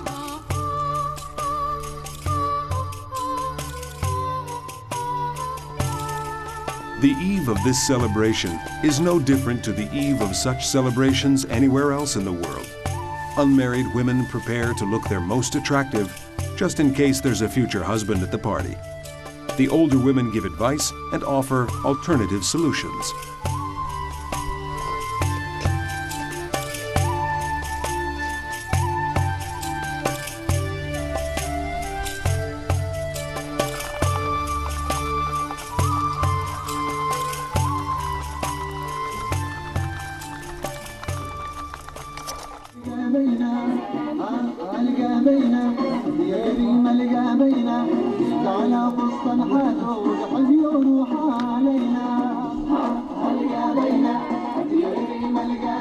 In this age of discotheques, drugs, and extreme forms of entertainment, in which the so-called advanced societies celebrate consumerism and the satisfaction of every human whim on the collective altar, a party like this serves as a reminder that, in the words of Jesus, "Blessed are the poor, for theirs is the kingdom of heaven."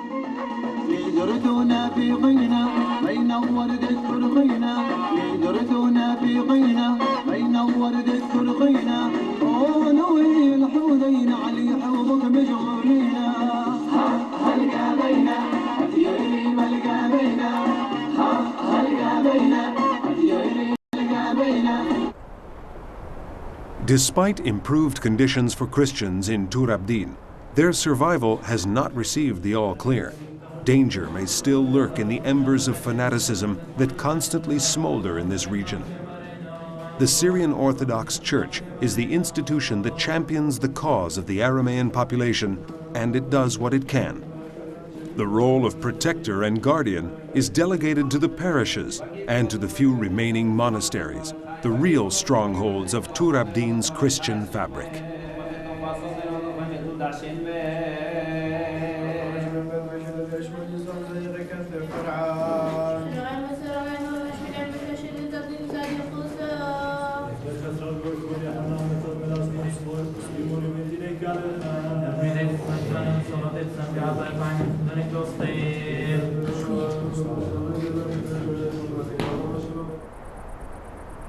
Ruins of monasteries that were active up until the turn of the 19th century are commonplace.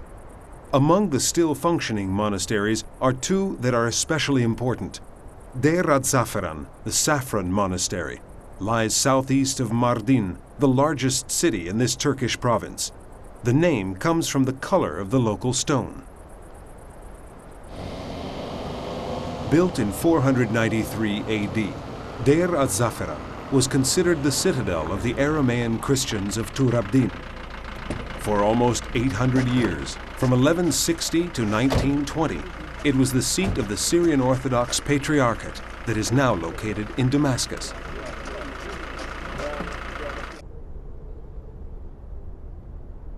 Today, only 2 monks live here. With the help of a handful of lay volunteers, they run a school for orphans and tend to the religious needs of the local congregation.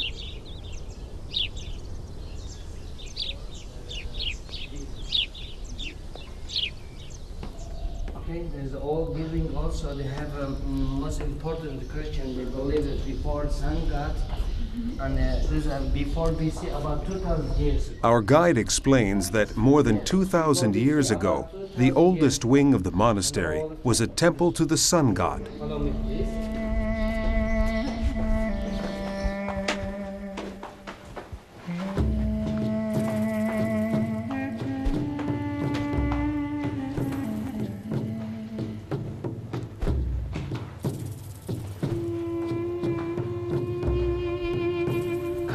Come in, don't worry, come in.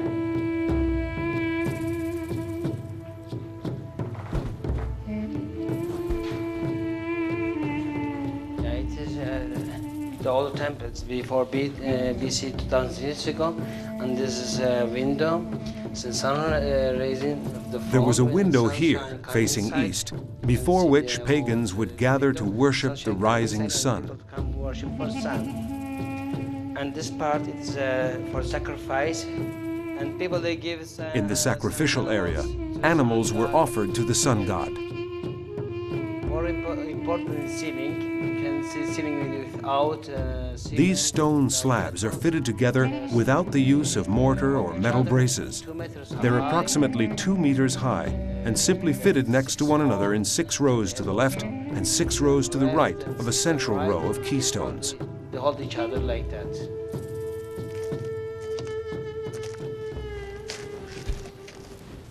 These doors are 300 years old. The doors of the crypt that houses the tombs of the patriarchs are 300 years old.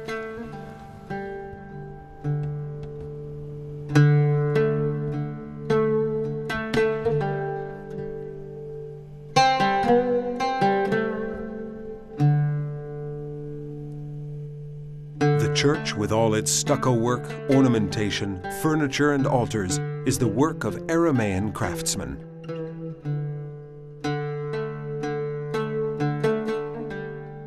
The Patriarch's throne used to be in Antioch. On the back, starting from the middle, are the names of all the patriarchs that have succeeded each other through the centuries, from St. Peter to the present day.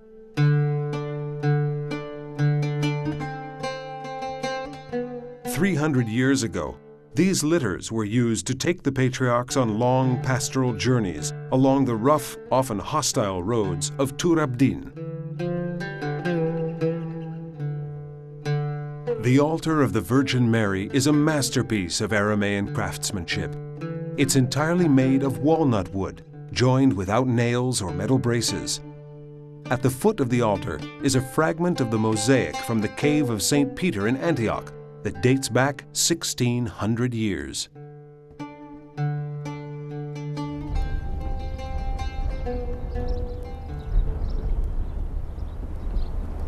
The time has come to say goodbye, but first our host has something to show us before we leave. Look, down in Syria, Damascus, Patriarch. And those were monasteries. Mor Yaakov, Virgin Mary, destroyed by the enemies of our faith because religion hatred.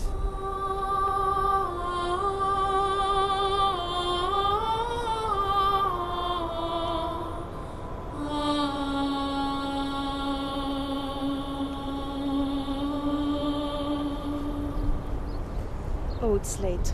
We have to get going if we want to arrive to Mor Gabriel before it's dark. All right, because when come down, Mor Gabriel, doors closed, right.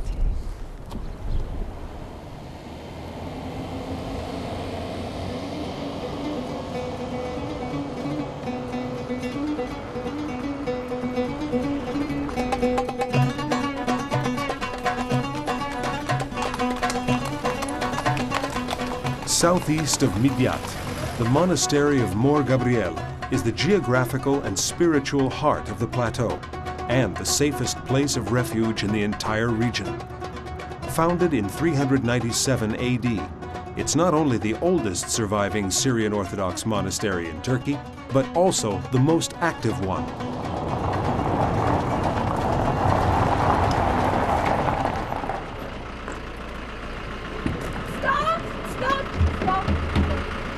Just in time. Every evening at sunset, the great iron doors are closed and will only be open again the following morning.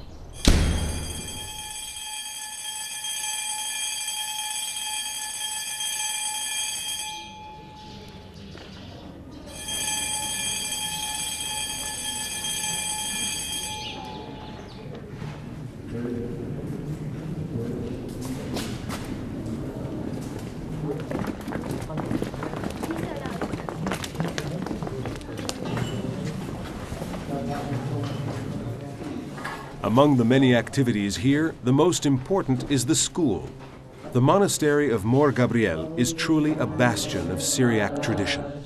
Today, the walls, which in the course of the centuries have repelled armies and predators alike, serve to discourage those who would like to eliminate the very notion of Christianity in this region. The monastery of Mor Gabriel is the seat of the Archbishop Vicar of Turabdin, who has the heavy responsibility of keeping Syrian Orthodox Christianity alive in the land of its birth, and, when necessary, of offering the faithful a refuge in the monastery itself.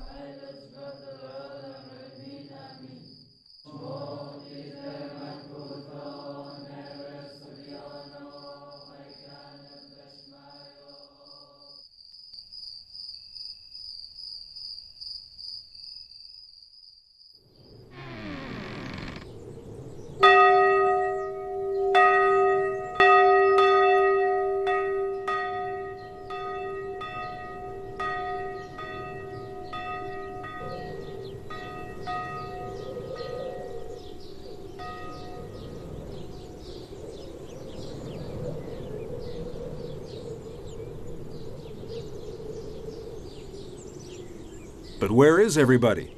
Oh yes, of course. Today's Sunday.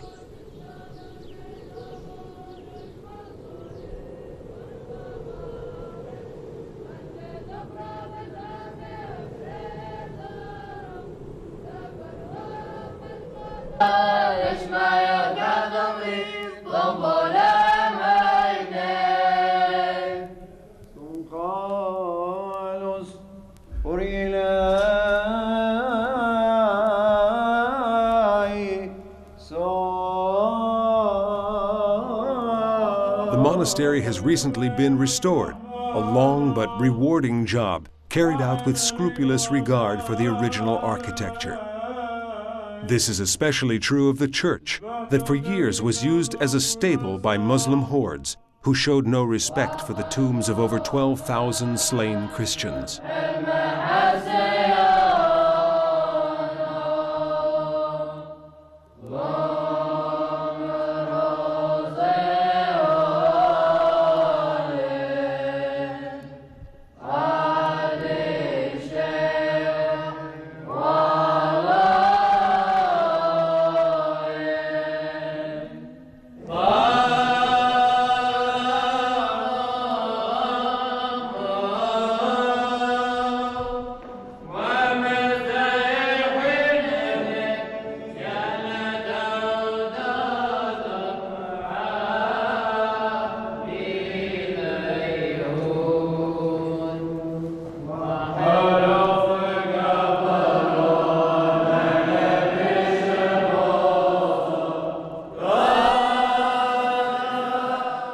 A few tombs, some mosaics, and the chapel of Mor Gabriel, the founder of the monastery, are all that survive of the original church.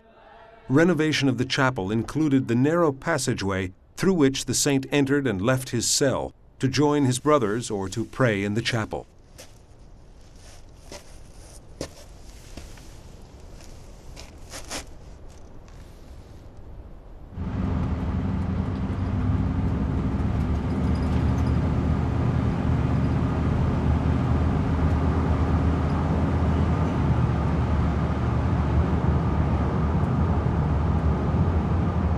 We bade farewell to the tranquility of Mor Gabriel and set out on the long journey to Iraq, the third country that, along with Syria and Turkey, made up the Arameans' homeland.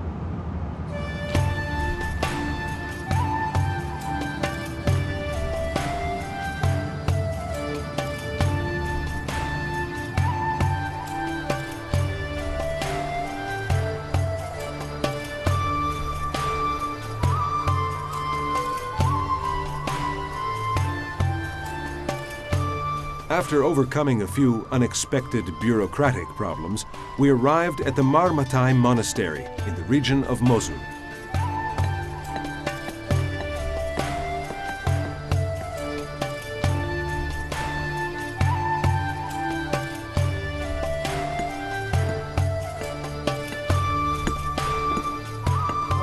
Renovation work is in full swing. Workers go about their business as we visit the chapel that houses the tombs of Marmatai and other saints.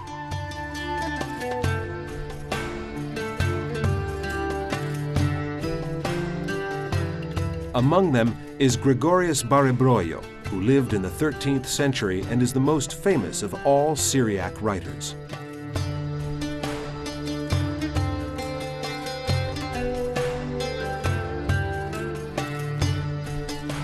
Mar Banam is one of Iraq's most impressive monasteries. It was built on the site where, in around 382 AD, Prince Banam was murdered with his sister Sarah and 40 other Christians by order of his father Sennacherib, Lord of Nimrod, who would not tolerate his children's conversion to the religion of Christ. The building is considered the finest medieval Christian monument in Iraq.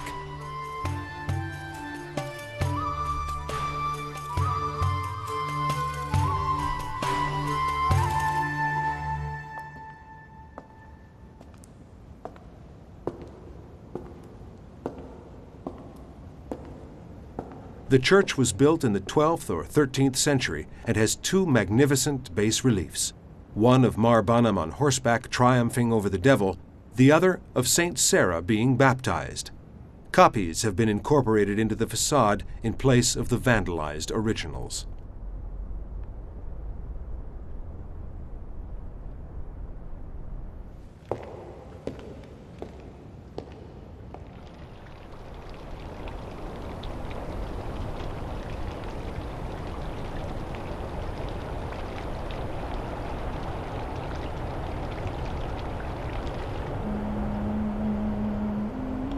Behind the monastery, on the actual site of the massacre, is a mausoleum that houses the remains of the two saints and the faithful who died with them while praying for the forgiveness of their persecutors.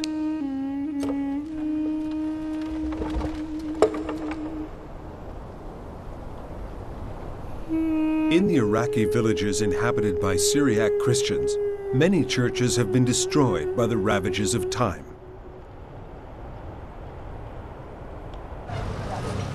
But, as in Bartele, near Mosul, many new places of worship and community activity have been built in recent years.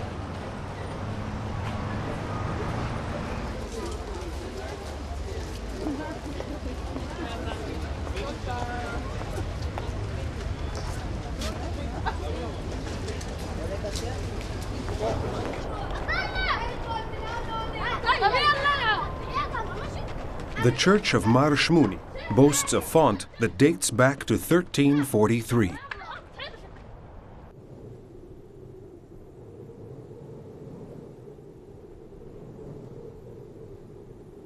In Jerusalem, as we look over the rooftops and terraces on the slopes of the Hill of Zion, our attention is drawn to the little bell tower of St. Mark's Monastery.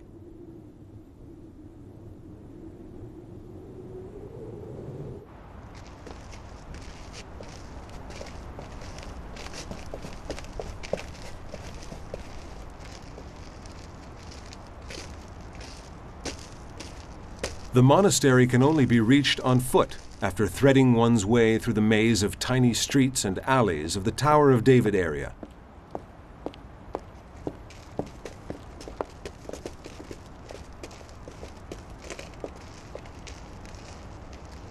It was built on the ancient site of the evangelist's home. An inscription in medieval Syriac, discovered in 1940 to the left of the main entrance to the monastery's church, testifies to this. It reads, "This is the house of Mary, mother of John called Mark, proclaimed Church of the Holy Apostles and named after the Virgin Mary, Mother of God, following the ascension to heaven of our Lord Jesus Christ, restored after the destruction of Jerusalem by Titus in the year of the Lord 73.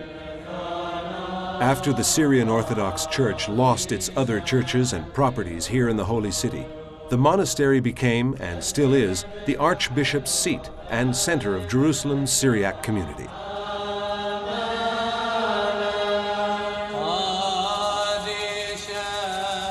Tradition holds that this painting on leather of the Virgin and Child, of which a number of copies can be seen in many famous sanctuaries, is in fact a true portrait of Christ's mother, painted by St. Luke. Syrian Orthodox Christians are also present in Bethlehem. This Syriac church stands beside the spot where tradition has it that the three wise men rested while following the star.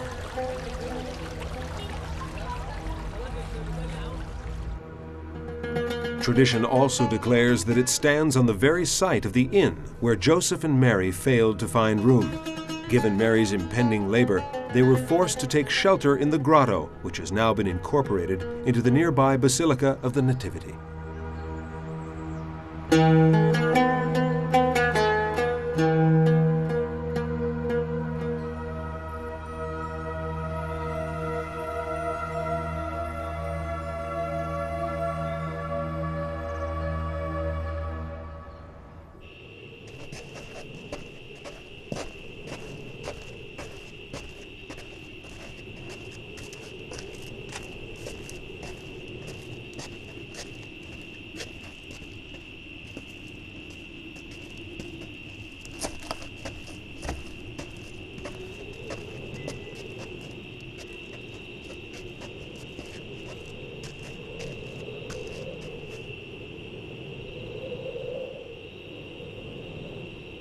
The only way to reach the monastery of Mar Musa, or St. Moses the Ethiopian, is on foot. Those who make it this far are received with open arms regardless of their faith. People come here to spend a day, months, or even years in meditation, study, and prayer.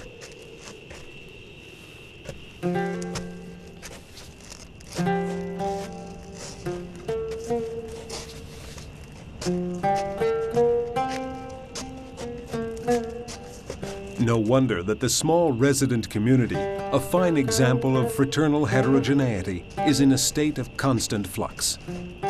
An important Syrian Orthodox monastery for centuries, in the 19th century, Mar Musa changed hands and eventually fell into ruin. Now, run by the Italian Jesuit who is the power behind the renovation work, it's become a place of ecumenical hospitality to enhance the mutual understanding that embraces all Christians, no matter which confession they belong to, and to extend it to include Muslims and followers of other religions. Tradition says that the monastery was founded by an Ethiopian who traveled through Egypt and Palestine and settled in Syria, where he lived as a hermit and died a martyr.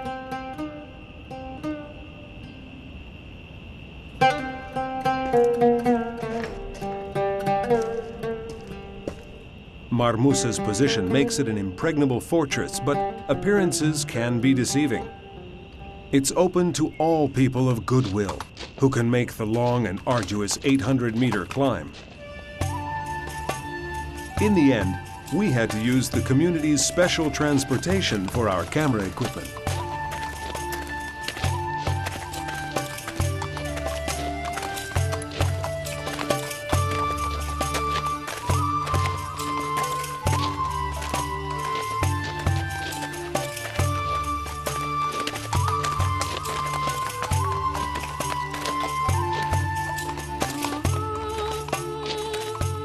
The terrain around the monastery is barren and inhospitable, traversed by tracks that are as difficult as the proverbial path to heaven.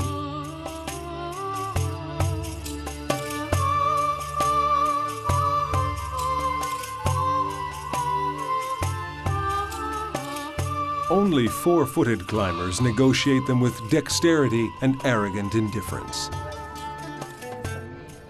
Newly arrived guests are given the grand tour by the community's young priest. Down below, the desert stretches eastwards as far as the eye can see.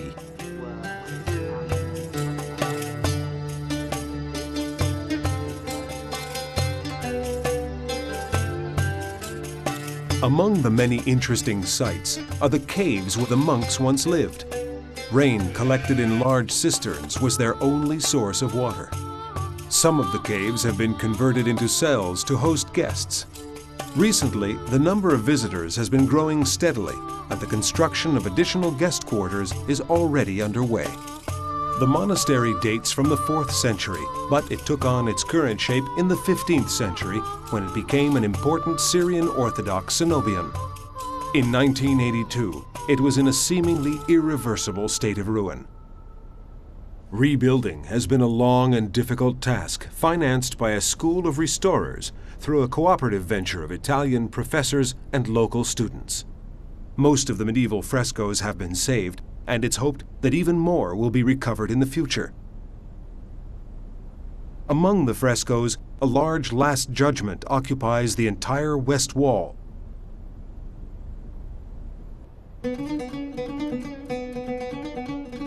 Precious manuscripts, part of the heritage of the Syriac Christians, have also been saved and restored, as well as Arabic inscriptions in a Syriac context. Fine examples of the Arabization of the Aramean Christians in the 11th century, and of a profound and wholehearted Christian participation in Arab culture.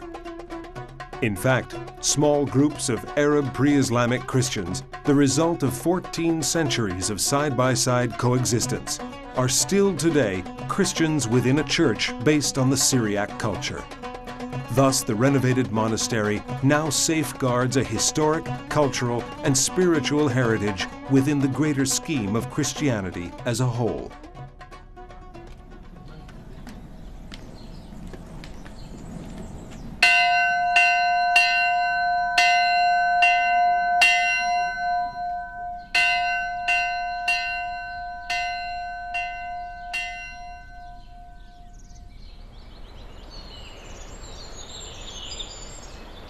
Kera means coconut, and Kerala means land of coconuts.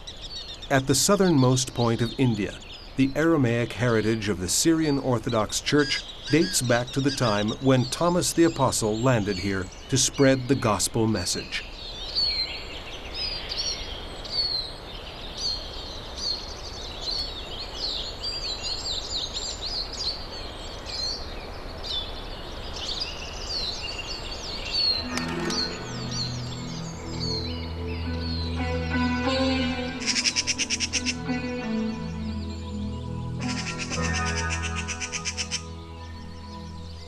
It is a cultural and religious, not ethnic, heritage that has been passed down through the Church of Malankara, the Syrian Orthodox Church of Kerala, that recognizes the Syrian Orthodox Patriarch of Antioch as its figurehead.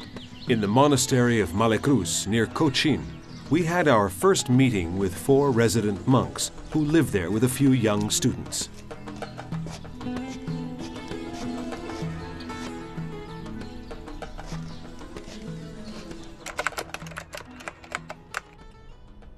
Three monks, including the abbot, were educated in the seminary. The fourth is an ex-clerk of the Indian Post Office who, at the age of 40, felt the call of the Lord. He answered by giving up all his worldly goods and joining the monastery, where he has been living for over 20 years.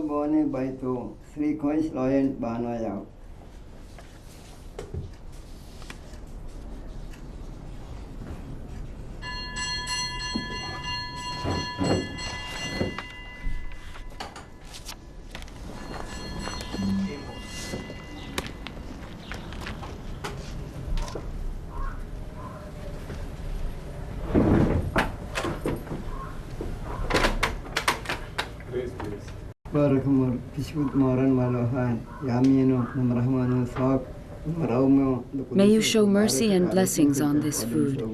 Bless it in the name of the Holy Trinity, in the centuries of centuries. Amen. Listening to this grace said by a humble monk in the language that the biblical patriarchs used 4,000 years ago in their prayers to God, and that Jesus of Nazareth used 2,000 years ago, is a moving experience. It's an invisible link that brings different places and moments in history together into a single religion. Emphasized by the discovery on distant shores of the living memory of the Arameans, a people that was born pagan and became a people of God.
At the dawn of Christianity, in the 4th year after the ascension of Christ, Peter, the Prince of the Apostles, founded the first Christian church here in Antioch, modern-day Antakya.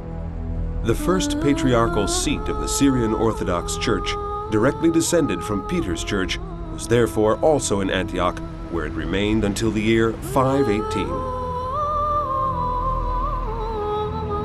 The seat of the church was then moved to various monasteries of Mesopotamia. The last was Deir Zafiran, which remained the official seat of the Patriarchate for nearly 700 years, from 1293 until 1932.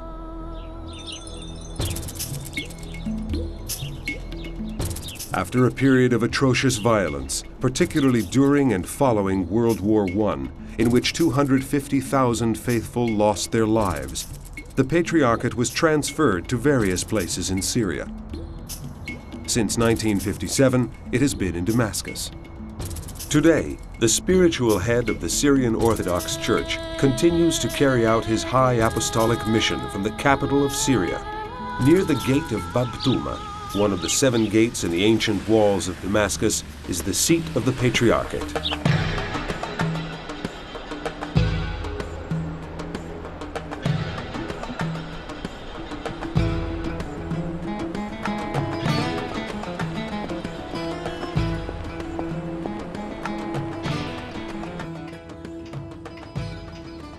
The current Patriarch, His Holiness Moran Mor Ignatius Zaka I, is 122nd in a line that starts with St. Peter.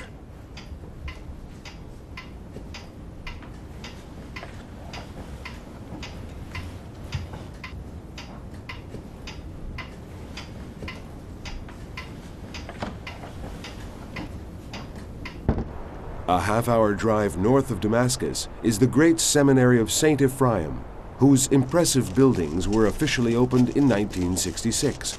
Although the style is modern, this and other recent church buildings often contain elements inspired by traditional Syriac architecture and style.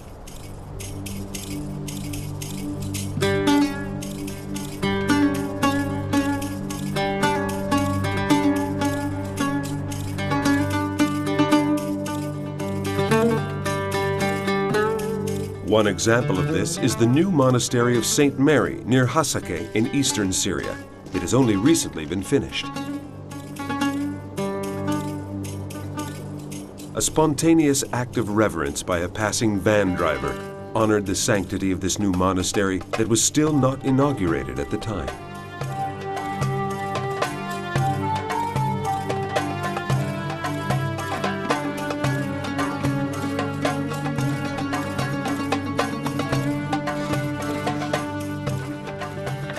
The language of the Syrian Orthodox Church is Syriac.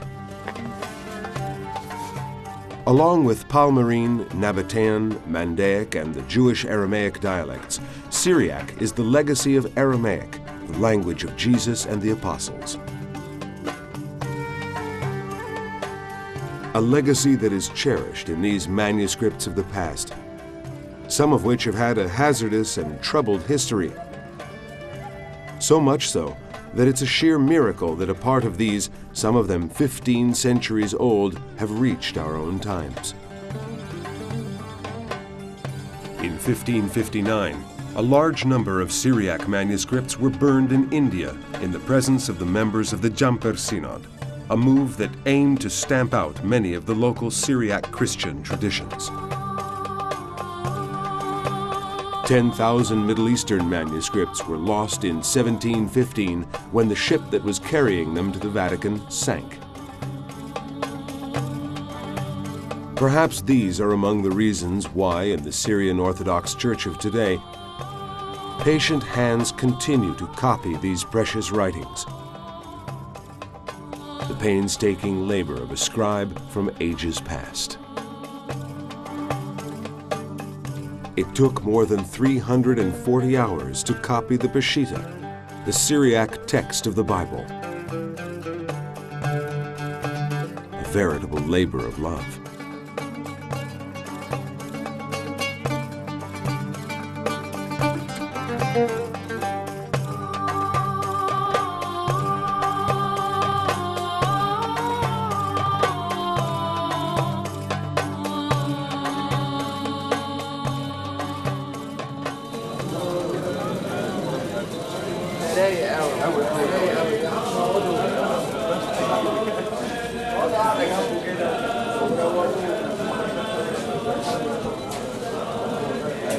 Here in the cave church of St. Peter in Antioch, the final liturgical ceremony of a synod of Syrian Orthodox bishops is being held. The synod is attended by the patriarch and the archbishops and metropolitans of the 27 dioceses into which the church is divided. In turn, the dioceses gather together some 5 million faithful scattered throughout the Middle East, India, and the rest of the world as a result of the diaspora that has taken place, due above all to the need to escape from fanaticism and oppression in several of the home countries.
When the solemn ceremony is over, the patriarch and the bishops receive the respects of Christians who have come from all over the world to attend this rare event. Visitors include a group that perform folk dances from the host country.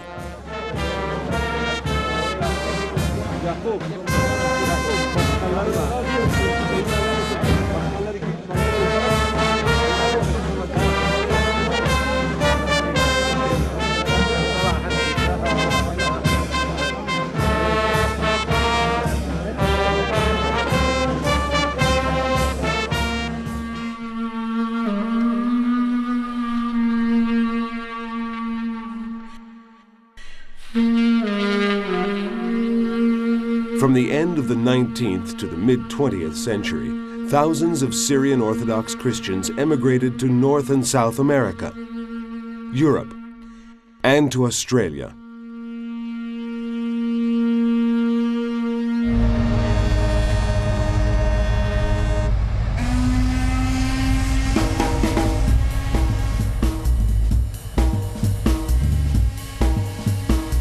An all-too-brief visit to some of the communities of the diaspora takes us to the United States of America, to New York, New Jersey, California, in particular Los Angeles and Portland, Oregon. These are the cities and states that host substantial centers of Syrian Orthodox Christians. Although well integrated into local society, they are proud of their origins and traditions and fiercely committed to preserving their language, celebrating their rituals, and organizing gatherings in order to safeguard the common bond represented by their faith, and the most vulnerable of all their possessions, their identity.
a mockery if, after escaping near annihilation in its countries of origin, this people were to succumb to the different customs of their host countries and a higher standard of living that could dull or even wipe out altogether an age-old cultural identity.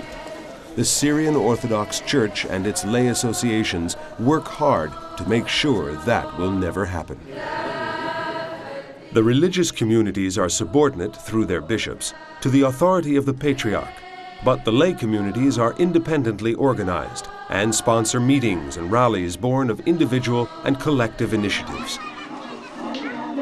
Syriac cultural associations and lay communities are grouped into federations, which in turn belong to an organization that unites and represents them all, the SUA, the Syriac Universal Alliance. The SUA was established on July 16, 1963, in New Jersey by the Syrian National Federation in Sweden and the American Aramean Associations. The founders' goals were to have an international organization able to protect the rights of Syrian Aramean individuals and the Syrian Aramean community all over the world, to preserve the language and Aramean traditions and heritage, and to instill in Syrian Arameans the consciousness of their identity and roots, as well as to ensure their freedom and equality on a par with other peoples and nations.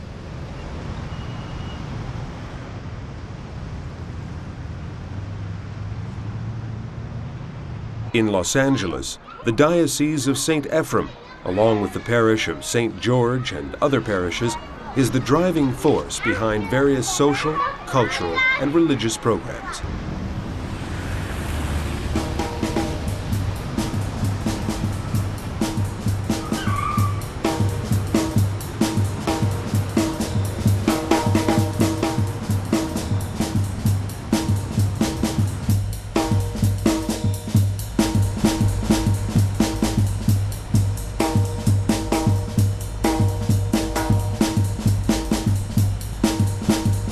Portland, Oregon.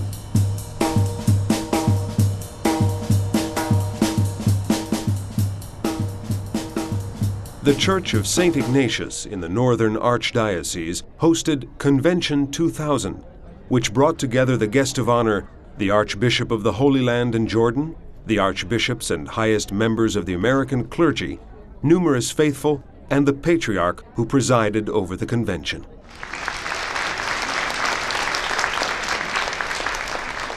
The program called for a series of educational, cultural, and social events.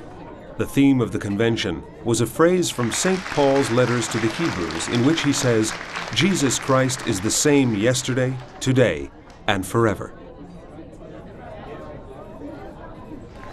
The convention featured many speakers, debates, concerts, and the closing celebration of the Divine Liturgy by the Patriarch.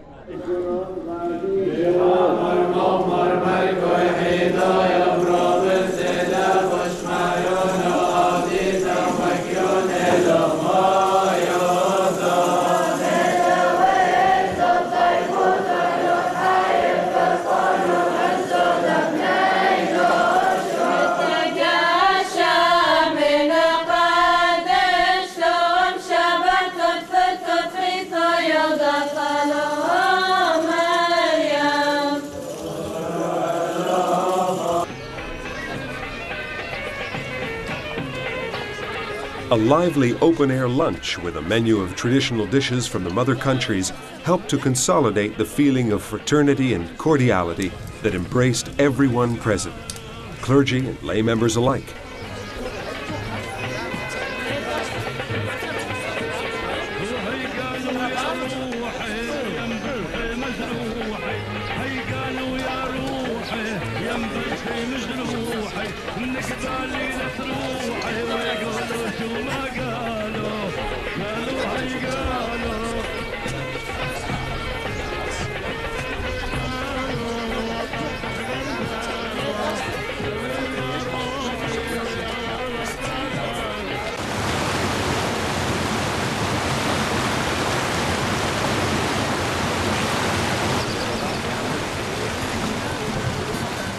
A boat trip on the Columbia River, during which the Patriarch, the bishops, and the faithful enjoyed themselves together like old friends, provided a fitting finale for the Portland Convention 2000.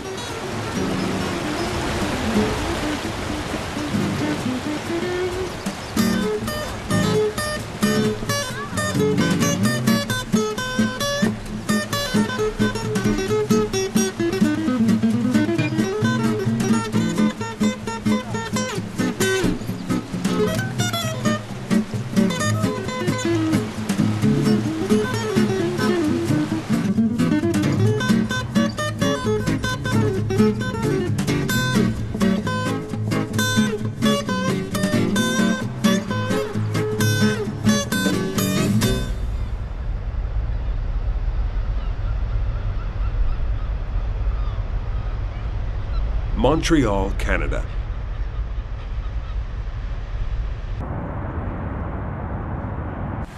Monuments, quaint neighborhoods, flashy storefronts, bustling tourist spots, and the many other attractions in this cosmopolitan city would seem to make it an unlikely place to find traces of the Syrian Orthodox religion.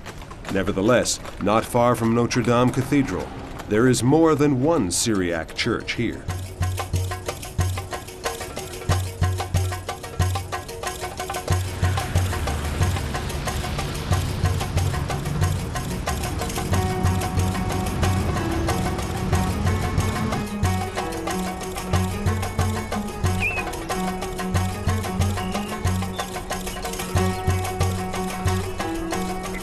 On this site, the diocese's new community center will soon be built.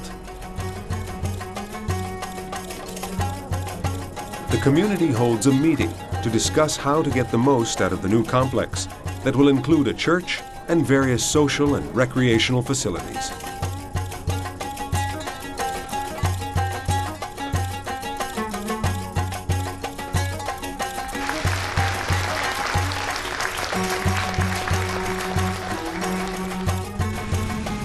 Most of the Syriac Christians in this community come from Lebanon, and many of them are in the restaurant business. The cedar of Lebanon, the national symbol of their country of origin, stands side by side with signs advertising kebabs.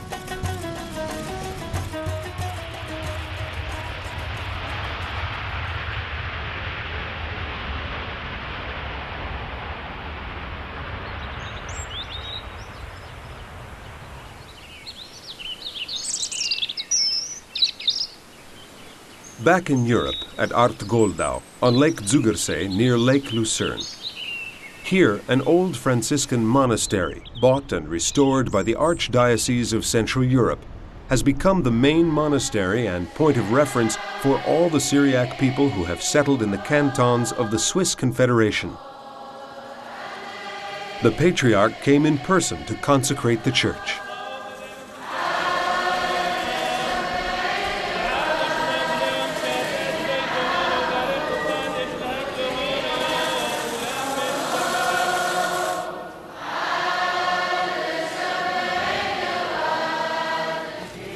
The ceremony is followed by a procession to the Catholic parish, graciously lent for the occasion since the monastery's church was too small to hold such a large congregation.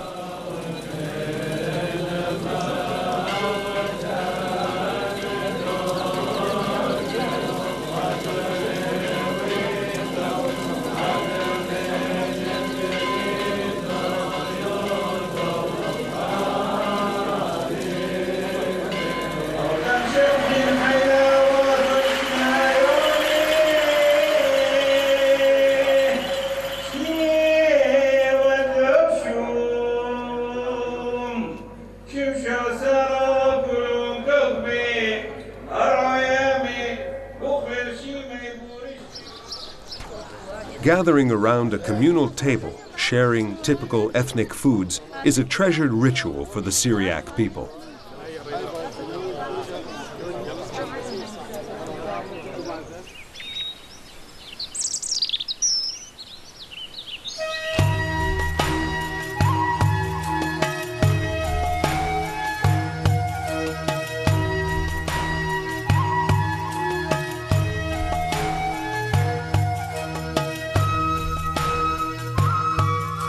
I baptize you in the name of the Father, the Son, and the Holy Spirit.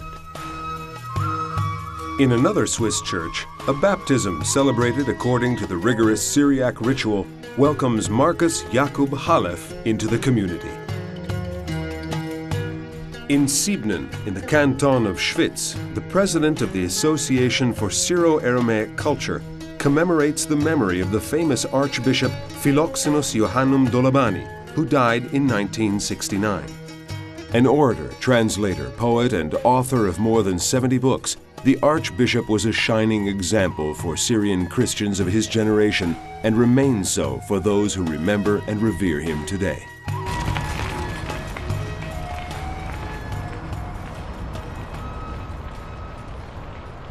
Our visit to the German diocese begins in Frankfurt on Main. Once part of the Central European Diocese, this diocese has been independent since 1997 and is now one of the most important in Europe. Our first meeting with them takes place, naturally, in one of the many Syrian Orthodox churches. Living in Germany today are more than 55,000 Syrian Orthodox Arameans, most of whom are originally from Tur Abdin, with some 3,000 from Syria, Iraq, and Lebanon.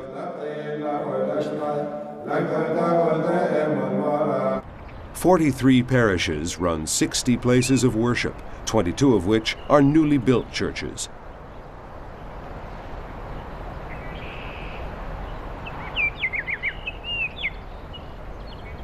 The Church of St. Gabriel in Kirchart, with its fine architecture, its icons, and its frescoes, is famous as the most beautiful Syrian Orthodox church in Europe.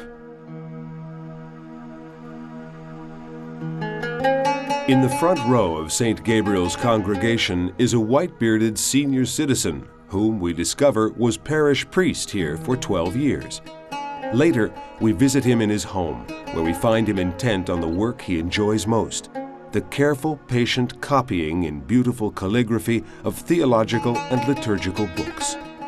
He then sees to their binding, following the ancient traditions of the old monasteries.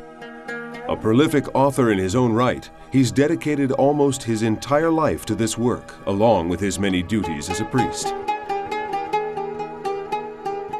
In Warburg, at the monastery of Mor Jacob of Zrug, the seat of the diocese, we meet the patriarchal vicar of Germany while he presides at a meeting of his seminarians.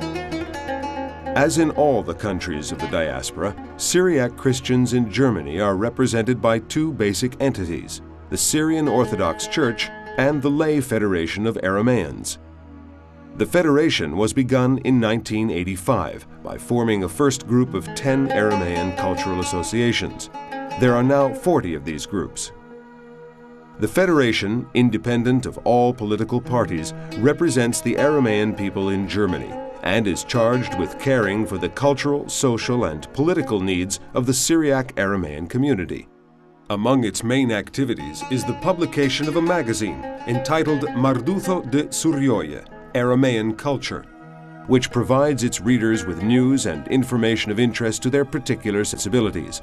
They also promote and organize events which may be cultural, recreational, or have to do with community welfare.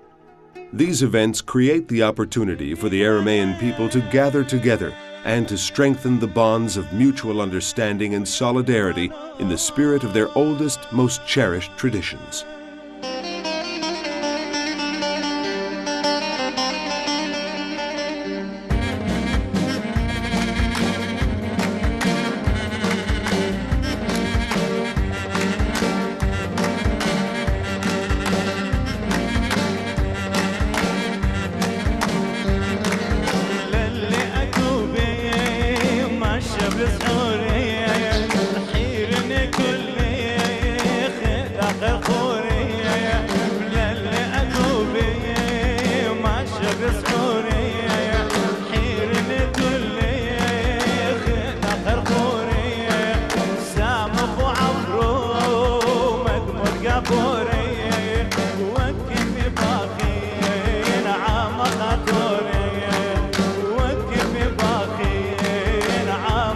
Torre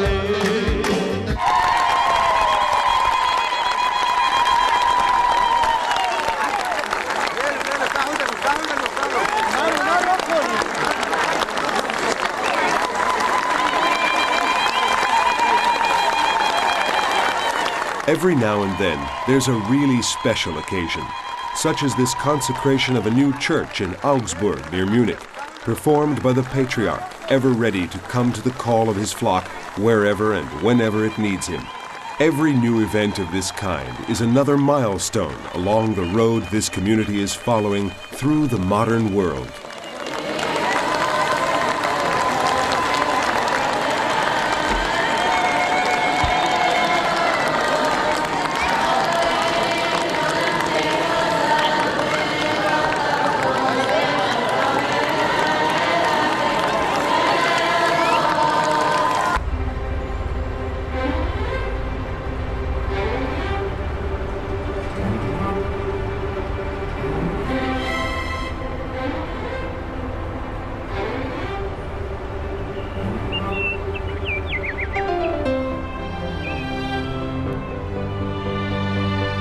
In Holland, the Church of Our Lady in Amsterdam welcomes us to the Archdiocese of Central Europe.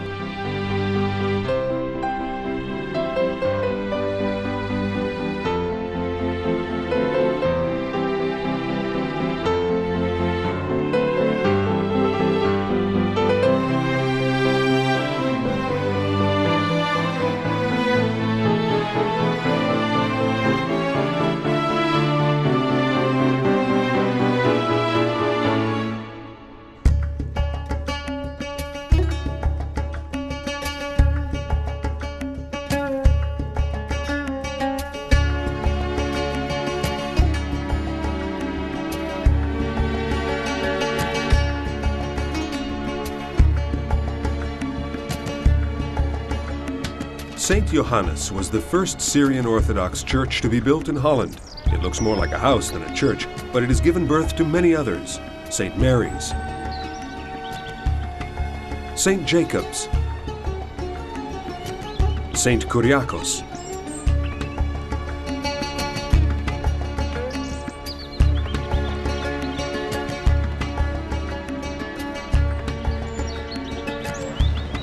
and More Ignatius, where we attended Sunday Mass, celebrated by the Archbishop.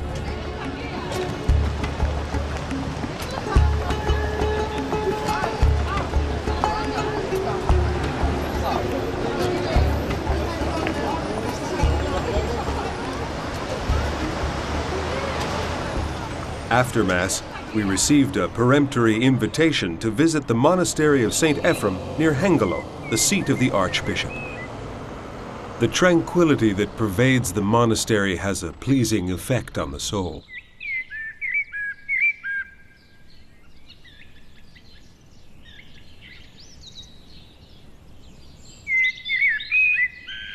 The diocese has its own cemetery, where members of the community can now find eternal rest in their own land, as if they had returned to their homes in the mountains of Tur Abdin and the villages of Syria.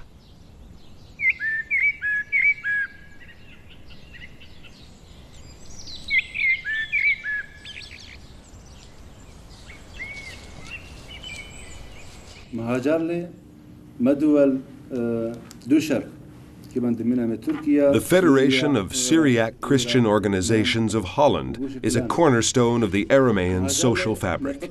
It keeps abreast of the progress made by members, many of whom have become prominent citizens in their Dutch communities. Syro-Arameans are active in import-export and industry.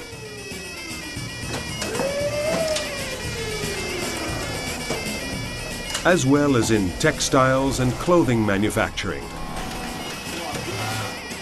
Some are artisans who have brought with them skills learned in their countries of origin.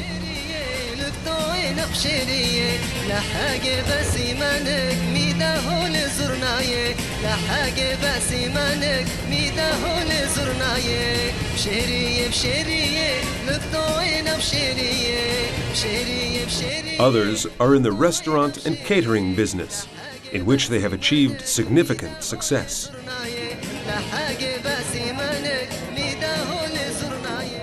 One Syriac community member runs a driving school. And another is the only Syriac female business executive. She runs an insurance agency.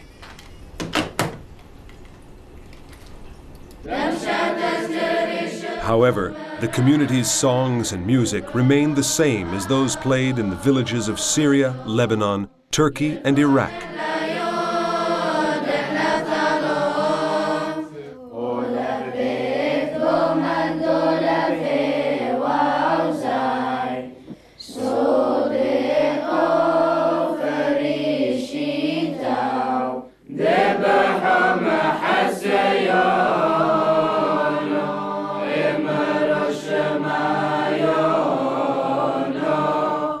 And traditional rituals and terms of endearment are the same as those used in any Syriac church or family in its country of origin.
Sweden.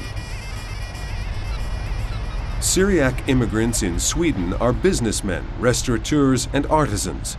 In general, most of these people have done well in the diaspora. They have drawn on their long tradition in the fields of employment and commerce, successfully establishing themselves in their adopted societies. But they have not forgotten who they are and where they come from. Most of all, they have not forgotten the language of their forefathers.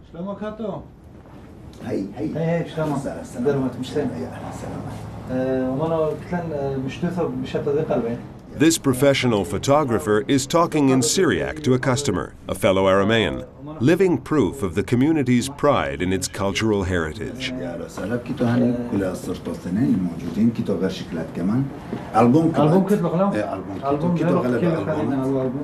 نفس الوقت مشكلة صرتوثين كلاسيس مودرن شارليك بيلت مدن خاص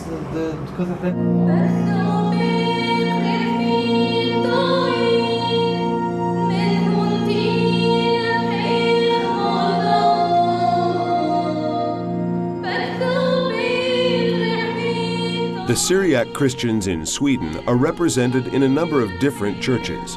The Eastern Syriac Church, the Syriac branch of the Melkite Church, the Syriac Maronite Church, the Chaldean Church, the Syriac Catholic Church, the Protestant churches, and of course, the Syrian Orthodox Church, where most of the faithful congregate.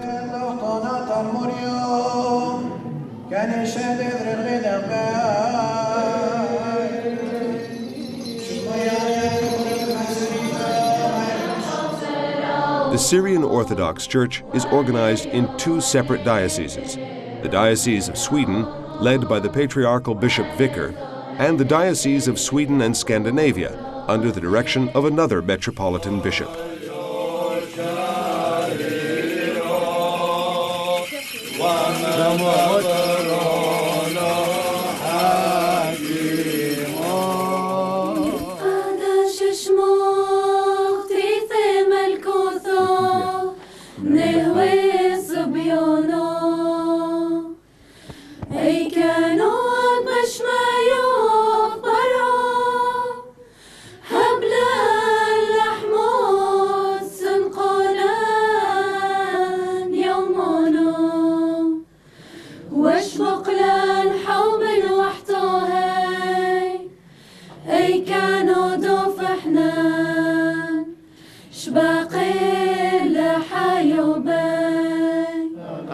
Altogether, the Syrian Orthodox Christians in Sweden total more than 40,000.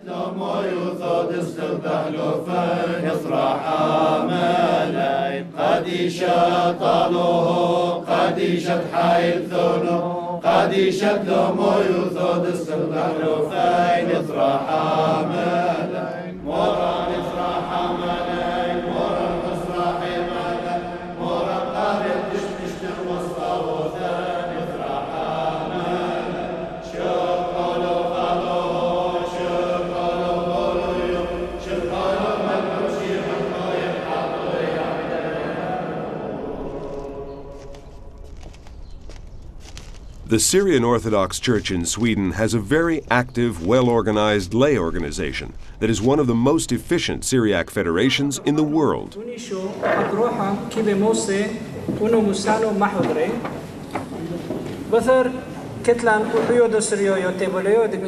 Syriac Universal Alliance dem أسس بشاتو دنا الفو تشعمو 83 The lay commitment is very strong. With the Church's support, it promotes social and cultural activities that serve to unite the entire community and to stimulate exchange and collaboration between the different countries of the diaspora. By providing more in-depth understanding of the history of the Aramean people, it aims to ensure that the Syriac Christians scattered throughout the world will not lose their identity or their cultural heritage to the material affluence and religious agnosticism that increasingly characterize the wealthy societies which these Christians have joined. Sports-related activities are also used to promote the community's social and cultural well-being. The Syriac Federation's soccer team is among the top teams in Sweden's second division. Along with sporting activities, the Syriac Youth Federation, founded in 1992 and one of the initiators of SYEC, Syrian Aramean European Youth, is now one of the largest youth organizations in Sweden, with 30 member associations and almost 10,000 members. Its main aims are to give Syrian youth a platform to safeguard their cultural identity and background, and help them integrate into the society of their host country without losing their traditional values.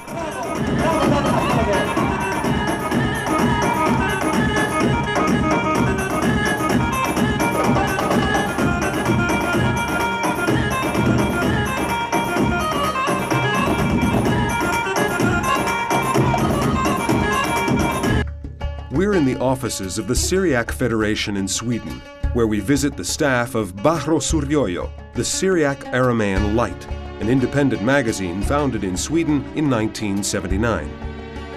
This publication follows the most important Syriac Aramean activities in Sweden and in the rest of the world. Bahro Suryoyo comes out 11 times a year and contains news and information of all kinds, including articles dealing with history, culture, sports, politics, and economics. It's written in 5 languages: Swedish, English, Turkish, Arabic, and in Syriac Aramean. The magazine has around 1,500 subscribers, but its circulation among individuals, families, schools, libraries, and various institutions totals between 40 and 50,000. Bahro Suryoyo is the voice of the Syriac Aramean people scattered all over the world. The Syriac people in Sweden are mainly refugees from Turabdin, the region that suffered more persecutions and massacres than any other. At the Federation's headquarters, a painfully simple rendition of those events by a popular artist serves as a tragic reminder.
India deserves its own chapter, or rather Kerala, the southernmost tip of the subcontinent where the Syriac Christian community flourishes in numerous branches. According to local tradition, St. Thomas landed here in 52 AD, founding the first Christian community. In the 1st century AD, there was a considerable amount of trade between South India and the Roman Empire. Therefore, such an early arrival of Christianity in South India is perfectly plausible. At various later times, in the mid-4th century and in the 9th century, there are records of the arrival of Syriac Christians from the Middle East. The first were 72 families from Edessa in 354 AD. Today, there are as many as 8 different churches which are heirs to the Syriac tradition. One of the largest of these is the Syrian Orthodox Church of Malankara, Malankara being an older name for Kerala, with some 2 million faithful, having the Syrian Orthodox Patriarch of Antioch as their supreme spiritual authority. The stories of St. Thomas, depicted in many of the churches dedicated to him, tell of his arrival in India, of his preaching, and of his martyrdom, which links the Church of Malankara to the martyrs of all Christian churches. Syriac inscriptions often report details of important events in local history.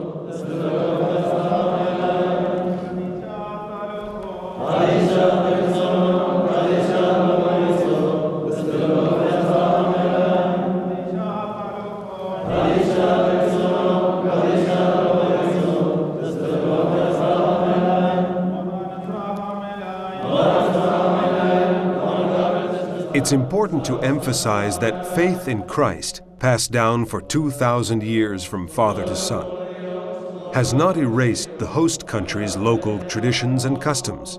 On the contrary, many have been absorbed and integrated into the Church's rituals as spontaneous prayers and a sign of the people's true devotion.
St. Mary at Kothamangalam is the oldest church in Kerala. Following centuries of renovation and rebuilding, today's church bears almost no sign of the original 4th and 5th century building. All that remains is this stone inscribed with ancient Aramaic writing and the frescoes behind the main altar.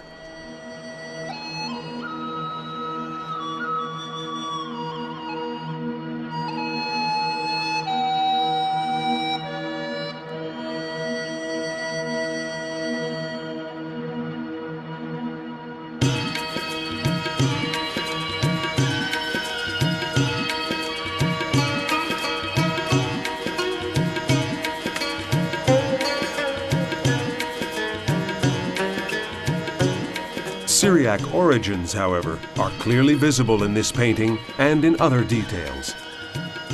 This church has a congregation of 1,000 families and is considered the cathedral of the Diocese of Angamali. Angamali's 400,000 members make it the world's largest Syriac community.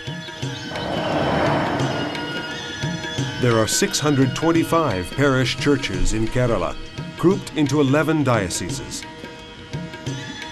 This is the Church of St. Mary at Tirupunitura.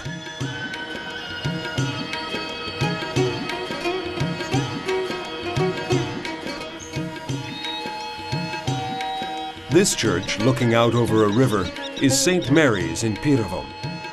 Tradition has it that it was founded by one of the 3 wise men, or more specifically, by the Black King when he returned here from Bethlehem after visiting the Christ child. Originally, it was dedicated to the 3 kings, but since the Orthodox faith does not allow such unorthodox dedications, it was renamed the Church of St. Mary. Nevertheless, popular belief still insists on invoking the 3 kings. For this reason, tens of thousands of pilgrims, up to 75,000 on Easter Day alone, come here from all over Kerala. Among them, there are many Hindus.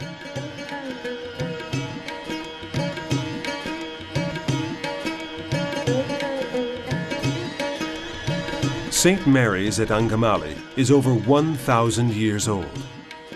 There are several important paintings here, one of which depicts St. Thomas being presented as an architect to a powerful merchant.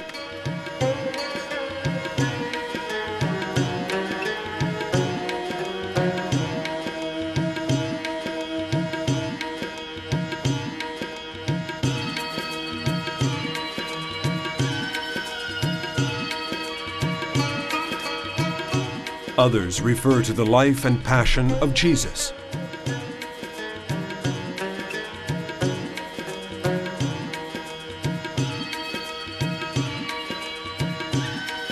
On the southern side, there is a Last Judgment. In the past, this was the mother church of Kerala. That's why it houses many tombs of bishops, and why the leader of the Syriac Church in India, with the title Archdeacon, is buried here. The church of Mor Sabor and Mor Afrot at Akaparambu is even older. These 2 holy men and fathers of the church came to Kerala in 822 and built the church in 825, after the immigration of the 72 families from Edessa in 345. Their arrival heralded the second migratory wave of Syriac Christians from the Syriac linguistic area. The 2 saints then went on to found many other churches in Kerala that were known as Kadisha churches, from the Syriac word meaning saint or churches of saints.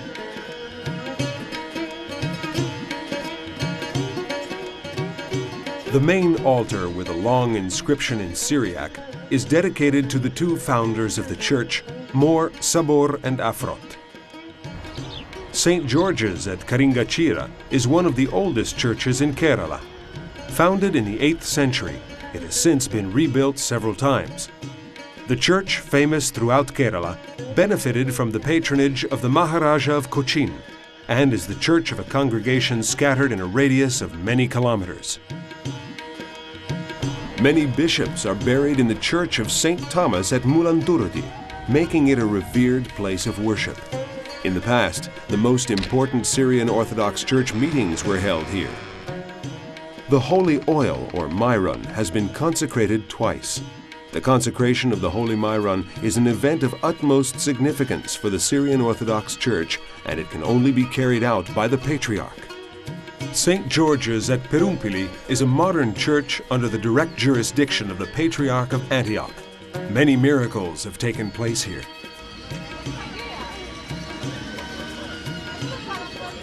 The Church of St. Mary at Kurupumpadi is the largest parish in Kerala. About 3,000 families belong to this congregation.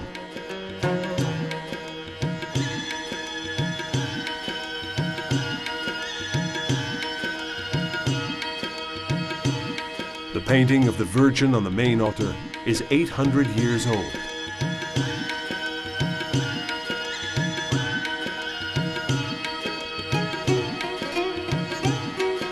The baptismal font, carved from a block of granite, as is often the case in churches here, is splendidly decorated with curious sculptures inspired by Hindu mythology.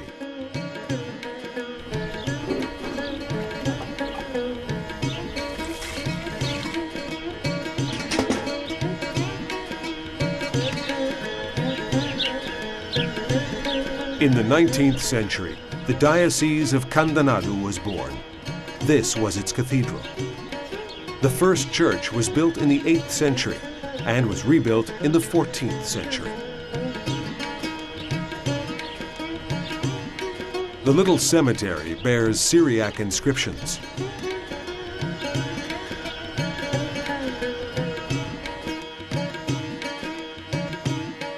Inside are the tombs of bishops, founding fathers, and patrons. Among them, Mor Toma IV, who was the head of the Syrian Orthodox Church in India.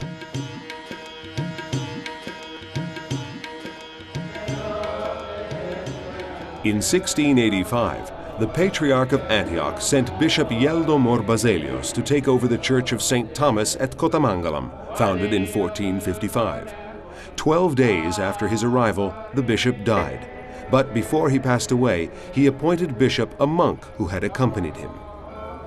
Yeldo Morbazelios is considered a saint. Flocks of pilgrims come here from all over Kerala to worship at his tomb and to ask for his mercy and blessing. It's a veritable feat of organization to cook food in such great quantities for free distribution to the pilgrims. Every Saturday, many families come here to baptize their children, who, often in honor of Yeldo Morbazelios, are christened Yeldo. Elephants, the symbol of Kerala, often participate in celebrations at the sanctuary. Although this quick overview aims to give only an idea of the vitality of the Syrian Orthodox Church in Malankara, we cannot omit the Theological Seminary of Vetikal near Cochin, the main port of Kerala. This is one of the most important institutions run by the Syrian Orthodox Church in all of India.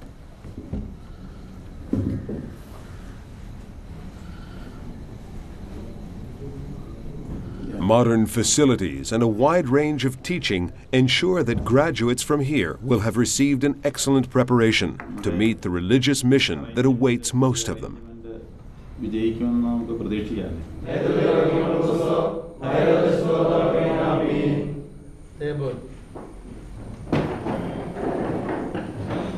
Lesson number 10 about verb. Or common, com,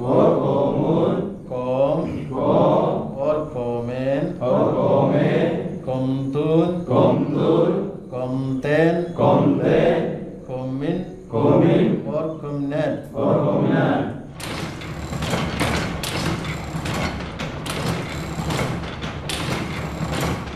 The printing press and adjacent library, looked after by nuns who are part of the seminary's community, are an irreplaceable support system for teachers and students, and supply parishes with books, pamphlets, educational material, and indispensable tools for carrying out acts of evangelization and religious instruction on a vast scale.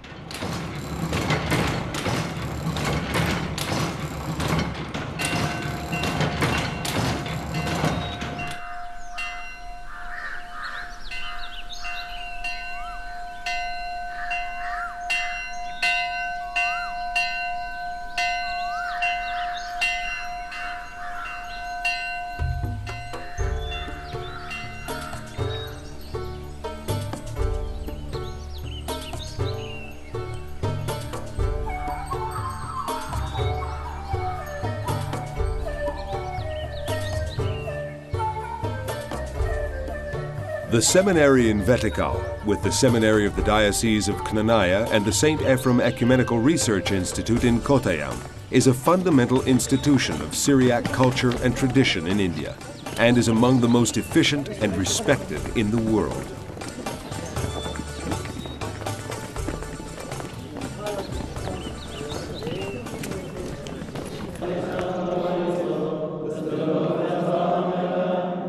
Collective prayer, in the liturgical language of the Syrian Orthodox Church, is the source that fills all the students, teachers, and any other people in the seminary with positive energy.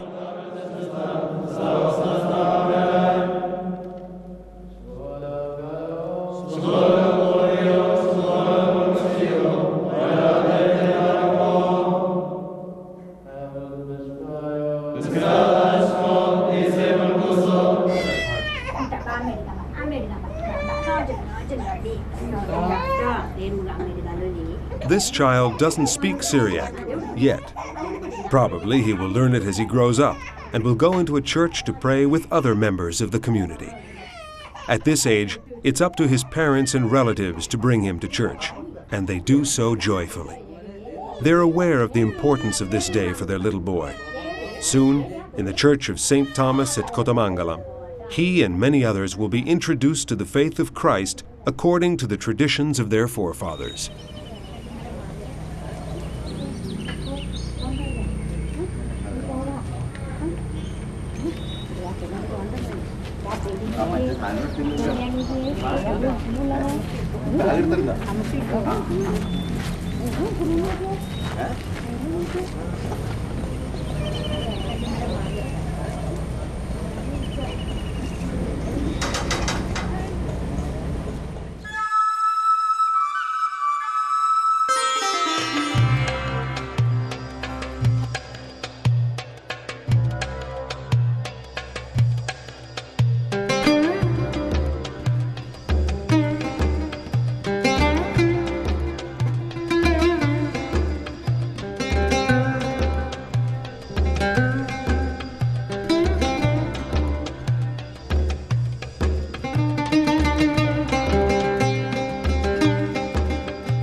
This Saturday, we'll see the baptism of at least 100 children.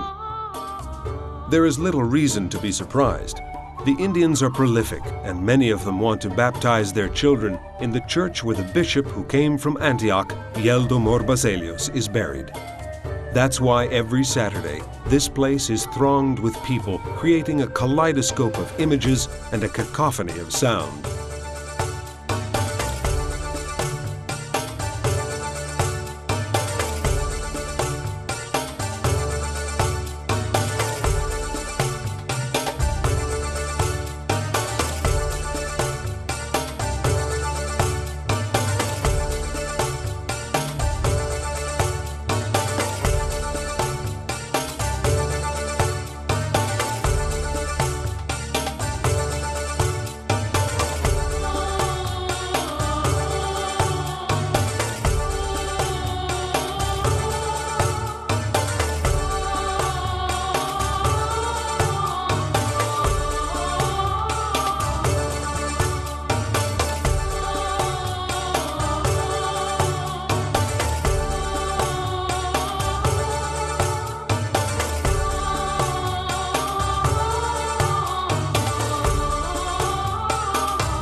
Who knows how many of the little boys who have been brought here to be baptized today will go home bearing the name of the holy bishop Yeldo.